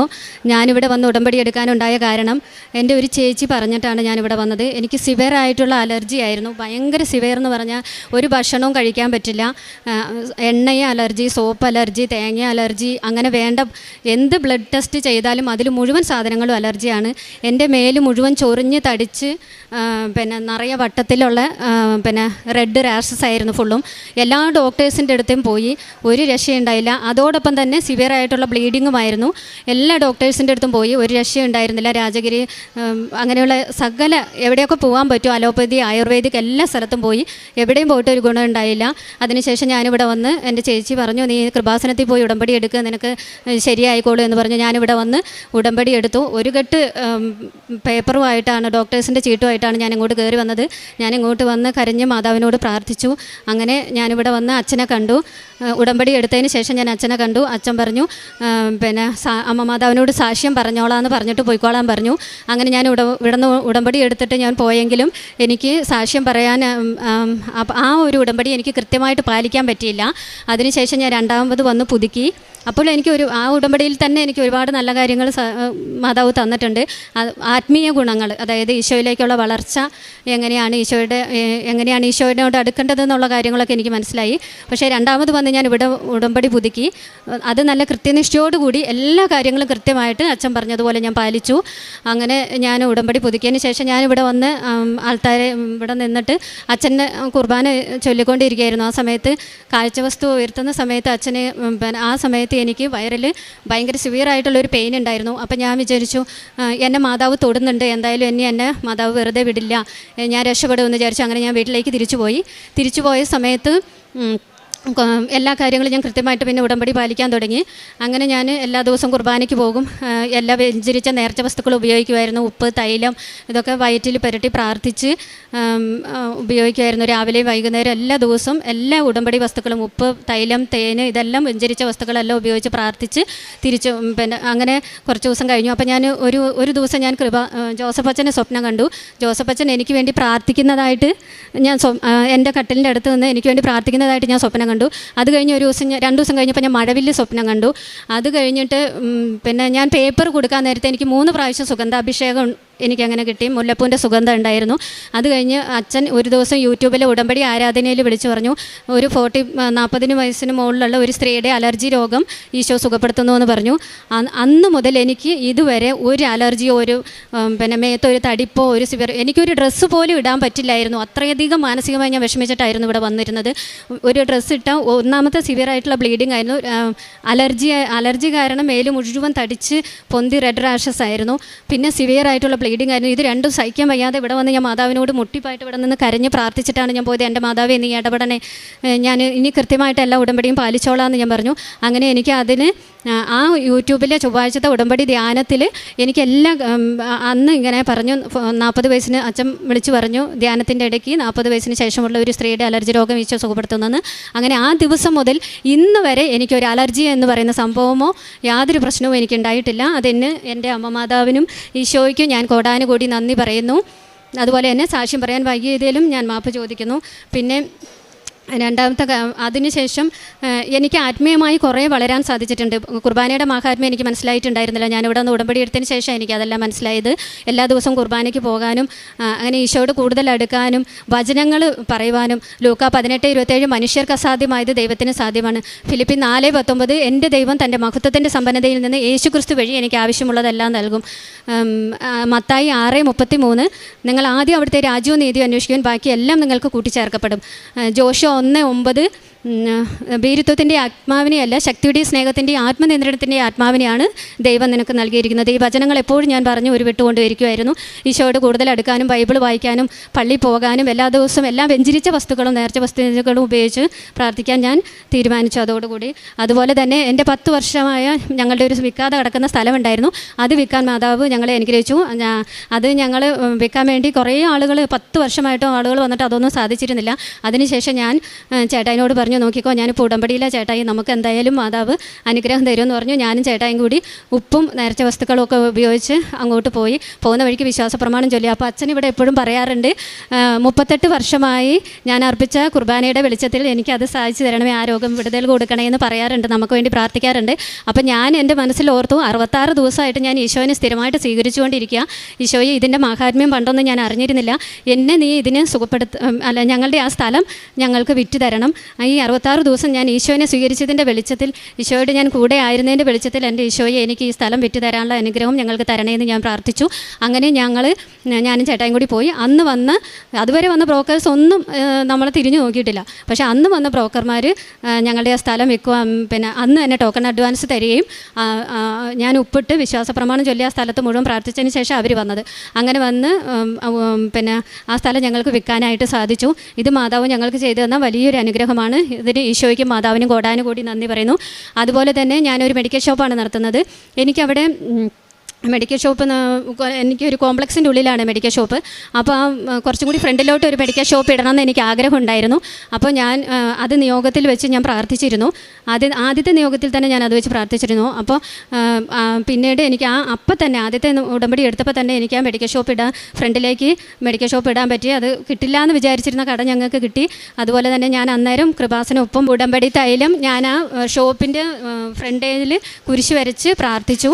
അപ്പം ഞാൻ പിന്നെ അതിനുശേഷം ഉപ്പ് ആ ഷോപ്പിൽ ചുറ്റും ഇട്ട് പ്രാർത്ഥിച്ചതിന് ശേഷം ആ സ്ഥലം ഞങ്ങൾക്ക് കിട്ടി.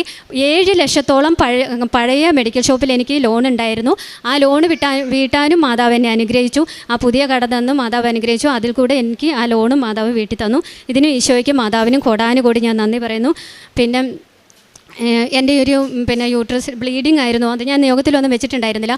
പക്ഷേ എനിക്ക് ഈ ഉപ്പും നേർച്ച വസ്തുക്കളും ഉപയോഗിച്ച് എല്ലാ ദിവസവും അപ്പം ഈ നിയോഗത്തിൽ വെച്ചില്ലായിരുന്നു. പക്ഷേ ഡോക്ടേഴ്സ് അത് യൂട്രസ് റിമൂവ് ചെയ്യണമെന്ന് പറഞ്ഞു. ഡോക്ടർമാർ പറഞ്ഞു വാജിനലായിട്ട് റിമൂവ് ചെയ്യുന്നവരുണ്ട്, പക്ഷേ വലിയ ദൈവാനുഗ്രഹം വേണം, നിങ്ങൾ പ്രാർത്ഥിച്ചോണമെന്ന് പറഞ്ഞു. ഞാൻ പ്രാർത്ഥിച്ചു. എനിക്ക് അങ്ങനെ തന്നെ ചെയ്യാൻ പറ്റണേ മാതാവേ, ഞാനിത് നിയോഗം വെച്ചിട്ടില്ല, നിയോഗം വെച്ചിരുന്നെങ്കിൽ എനിക്കത് നീ സാധിച്ചു തന്നേനെന്ന് എനിക്കറിയാം, പക്ഷേ ഞാൻ നിയോഗം വെച്ചിട്ടില്ലല്ലോ എന്ന് പറഞ്ഞ് യൂട്രസ് റിമൂവ് ചെയ്യാൻ പോകുന്ന സമയത്ത് ഞാനിത് പ്രാർത്ഥിച്ചു. അങ്ങനെ എനിക്ക് വാജിനയിൽ കൂടെ തന്നെ യൂട്രസ് റിമൂവ് ചെയ്യാനും 2 ദിവസത്തിനുള്ളിൽ വീട്ടിൽ വരാനും മാതാവ് അനുഗ്രഹിച്ചു. ആ സമയങ്ങളിലൊക്കെ ഞാൻ സ്ഥിരമായിട്ട് വിശ്വാസപ്രമാണം ചൊല്ലി തൈലവും ഉപ്പും ഒക്കെ വയറ്റത്ത് പുരട്ടവും കഴിക്കുകയും അങ്ങനെ ചെയ്തുകൊണ്ടിരുന്നു. പിന്നെ ആത്മീയ വളർച്ചയ്ക്ക് എനിക്ക് കൂടുതൽ ഉപകാരപ്പെട്ടിട്ടുള്ളത് ഈ കൃപാസനാണെന്ന് ഞാൻ വിശ്വസിക്കുന്നു. സ്വർഗ്ഗത്തിലേക്കുള്ള ചവിട്ടുപടിയായിട്ടാണ് ഞാൻ ഈ കൃപാസനെ കാണുന്നത്. പണ്ടൊക്കെ എനിക്ക് മരണത്തെക്കുറിച്ച് ഭയങ്കര ഭയമായിരുന്നു, പക്ഷേ ഇപ്പം എനിക്ക് അതൊന്നുമില്ല. കാരണം ഇവിടെ ഞാൻ ഉടമ്പടിയിൽ നിത്യജീവനെക്കുറിച്ച് അച്ഛനിങ്ങനെ പറഞ്ഞു തന്നായിരുന്നു, ഞാനിങ്ങനെ വെച്ചിട്ടുണ്ടായിരുന്നു. അപ്പോൾ എനിക്ക് ഉറപ്പുണ്ട് ഇവിടെ ഉടമ്പടിയിൽ എപ്പോഴും നമ്മൾ ആദ്യം നമ്മുടെ പേഴ്സണലായിട്ടുള്ള കാര്യങ്ങൾ വെക്കരുത്, നിങ്ങൾ ഇത് ദൈവത്തിനുള്ള കാര്യങ്ങളാണ് വെക്കേണ്ടതെന്ന് പറയുമ്പോൾ ഞാൻ ആദ്യത്തെ ഉടമ്പടി നിയോഗത്തിൽ എപ്പോഴും എപ്പോൾ ഞാൻ പുതുക്കുമ്പോഴും ഈശോ പരിശുദ്ധാത്മാവിനെ നിറയുന്നതിന് വേണ്ടിയിട്ടും നിത്യജീവൻ തരുന്നതിന് വേണ്ടിയിട്ടെന്നാണ് ഞാൻ പറയാറ്. അപ്പോൾ നിത്യജീവൻ ഈശോ തരുമെന്ന് എനിക്കൊരു യോഗ്യതയില്ല, പക്ഷേ ഈശോയും മാതാവും വിചാരിച്ചാൽ ഞാൻ ഉടമ്പടിയിൽ വെച്ച എല്ലാ കാര്യങ്ങളും എനിക്ക് 6, 9, 10 കാര്യങ്ങളും മറ്റുള്ളവരെയും സാധിച്ച് കിട്ടിയിട്ടുണ്ട്. അതെനിക്കിപ്പോൾ ഇവിടെ പറയാൻ പറ്റാത്തത് കൊണ്ടാണ്. ഇപ്പം എൻ്റെ കാര്യങ്ങൾ മാത്രമേ എനിക്ക് പറയാൻ പറ്റുന്നുള്ളൂ. അപ്പോൾ ഈ 10 കാര്യങ്ങൾ എനിക്ക് സാധിച്ചു തന്ന മാതാവ് എനിക്ക് നിത്യതയും തരുമെന്ന് ഞാൻ വിശ്വസിക്കുന്നു. പണ്ടൊക്കെ ഭൗതിക കാര്യങ്ങളെക്കുറിച്ചായിരുന്നു ഞാൻ എപ്പോഴും ചിന്തിച്ചുകൊണ്ടിരുന്നത്. പക്ഷേ ഈ ധ്യാനം അച്ഛൻ്റെ എപ്പോഴും കൂടുമ്പോൾ എനിക്കറിയാം നിത്യജീവനാണ് ഏറ്റവും പ്രധാനം, നിത്യജീവന് വേണ്ടിയാണ് നമ്മൾ അധ്വാനിക്കേണ്ടതും ഈ ലോകത്തിൽ ജീവിക്കേണ്ടതെന്ന്.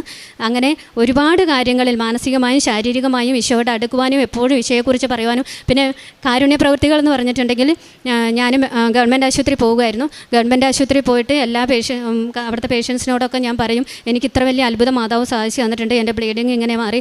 എൻ്റെ അലർജി എന്ന് പറഞ്ഞാൽ ഈ ലോകത്തിൽ ഒരു ഡോക്ടേഴ്സിനും മാറ്റാൻ പറ്റാത്ത ഒരു അലർജി ആയിരുന്നു. അത് ഈശോയും മാതാവും എനിക്ക് മാറ്റി തന്നു. ഞാൻ ഇനി എവിടെയും പോകാനില്ലായിരുന്നു. ഏറ്റവും അവസാനത്തെ ഒരു കച്ചിത്തുരുമ്പായിരുന്നു എനിക്കിവിടെ. അപ്പം അച്ഛൻ പറഞ്ഞതോടുകൂടി ഞാൻ തുള്ളിച്ചാടിയാണ് ഇവിടുന്ന് പോയത്. എങ്കിലും ഞാൻ ആ ഉടമ്പടി കറക്റ്റായിട്ട് പാലിക്കാത്തത് കൊണ്ട് മാത്രമാണ് എനിക്ക് ആദ്യത്തെ പ്രാവശ്യം എനിക്ക് സാധിച്ചു കിട്ടാത്തത്. അതെനിക്ക് മനസ്സിലായി. രണ്ടാമത് ഞാൻ കൃത്യം പാലിച്ചപ്പോഴാണ് എനിക്ക് സാധിച്ചതും. അങ്ങനെ ഒരുപാട് കാര്യങ്ങൾ എനിക്ക് ഈശോയും മാതാവും കൂടി എനിക്ക് സാധിച്ചു തന്നു. ഇതെല്ലാത്തിനും ഈശോയ്ക്കും മാതാവിനും. കാരുണ്യ പ്രവൃത്തികൾ ഞാൻ ചെയ്തിരുന്നത് ഈ ആശുപത്രികളിൽ പോയി അവർക്ക് വേണ്ടുന്ന സാധനങ്ങളൊക്കെ മേടിച്ച് കൊടുക്കുക, അല്ലെങ്കിൽ അവർക്ക് പൈസ കൊടുക്കുക, അവരോട് ഉപ്പം എല്ലാം കൊടുത്തിട്ട് വിശ്വാസ പ്രമാണം ചൊല്ലാൻ പറയും. അങ്ങനെ അവരോട് ഞാൻ പറയും, നിങ്ങൾ എന്തായാലും പോയി, എനിക്ക് ഇത്ര വലിയ അത്ഭുതം മാതാവ് തന്നതാണ്, നിങ്ങൾ പോയി ഉടമ്പടി എടുക്കണോട്ടോ, ഈശോയും മാതാവ് നിങ്ങളെ കൈവിടില്ല, അവിടെ പോയാന്ന് തീർത്ത് ഞാൻ പറയും. അവരെ വിശ്വസിപ്പിച്ചിട്ടേ ഞാൻ അവിടെ നിന്ന് വരുള്ളൂ. അങ്ങനെ അവർക്ക് പേപ്പറൊക്കെ കൊടുക്കും, നിങ്ങൾ അലക്ഷ്യമായി ഒന്നും എറിയരുതെന്ന് പറയും. അങ്ങനെ മെഡിക്കൽ ഷോപ്പിൽ വരുന്നവർക്കും കാരുണ്യ പ്രവൃത്തികൾ ചെയ്യും. അനാഥ മന്ദിരത്തിൽ പോയി കാരുണ്യ പ്രവൃത്തികൾ, എനിക്ക് പറ്റുന്ന വിധത്തിലുള്ള സാമ്പത്തിക സഹായങ്ങൾ എനിക്ക് എന്തൊക്കെ ചെയ്യാൻ പറ്റുമോ, മാതാവാണ് എൻ്റെ കടം വീട്ടി തന്നത്, അപ്പോൾ ആ മാതാവിന് തിരിച്ചു കൊടുക്കാനും ഞാൻ ബാധ്യസ്ഥയാണ്. അപ്പോൾ ഈ കാര്യങ്ങളെല്ലാം ഞാൻ കൃത്യമായിട്ട് ചെയ്യാനായിട്ട് ഞാൻ ശ്രമിച്ചിട്ടുണ്ട്. ആത്മീയ ജീവിതമാണ് ഇതിൽ ഏറ്റവും പ്രധാനപ്പെട്ടത്.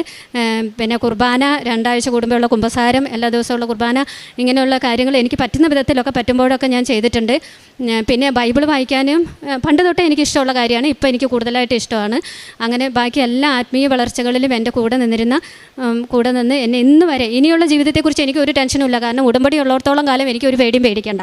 അങ്ങനെയാണ് എൻ്റെ വിശ്വാസം. എന്ത് നിയോഗം ഇവിടെ വെച്ച് ഞാൻ പറഞ്ഞിട്ടുണ്ടോ അതെല്ലാം എനിക്ക് മാതാവ് സാധിച്ചിട്ടുണ്ട്. ഞാൻ പറഞ്ഞല്ലോ, എൻ്റെ ഈ കാര്യങ്ങൾ മാത്രമേ ഇപ്പോൾ എനിക്ക് പറയാൻ പറ്റുള്ളൂ. പക്ഷേ ഇത്രയും അനുഗ്രഹങ്ങൾ തന്ന ഈശോയ്ക്കും മാതാവിനും കോടാനുകോടി നന്ദി പറഞ്ഞുകൊണ്ട് നിർത്തുന്നു.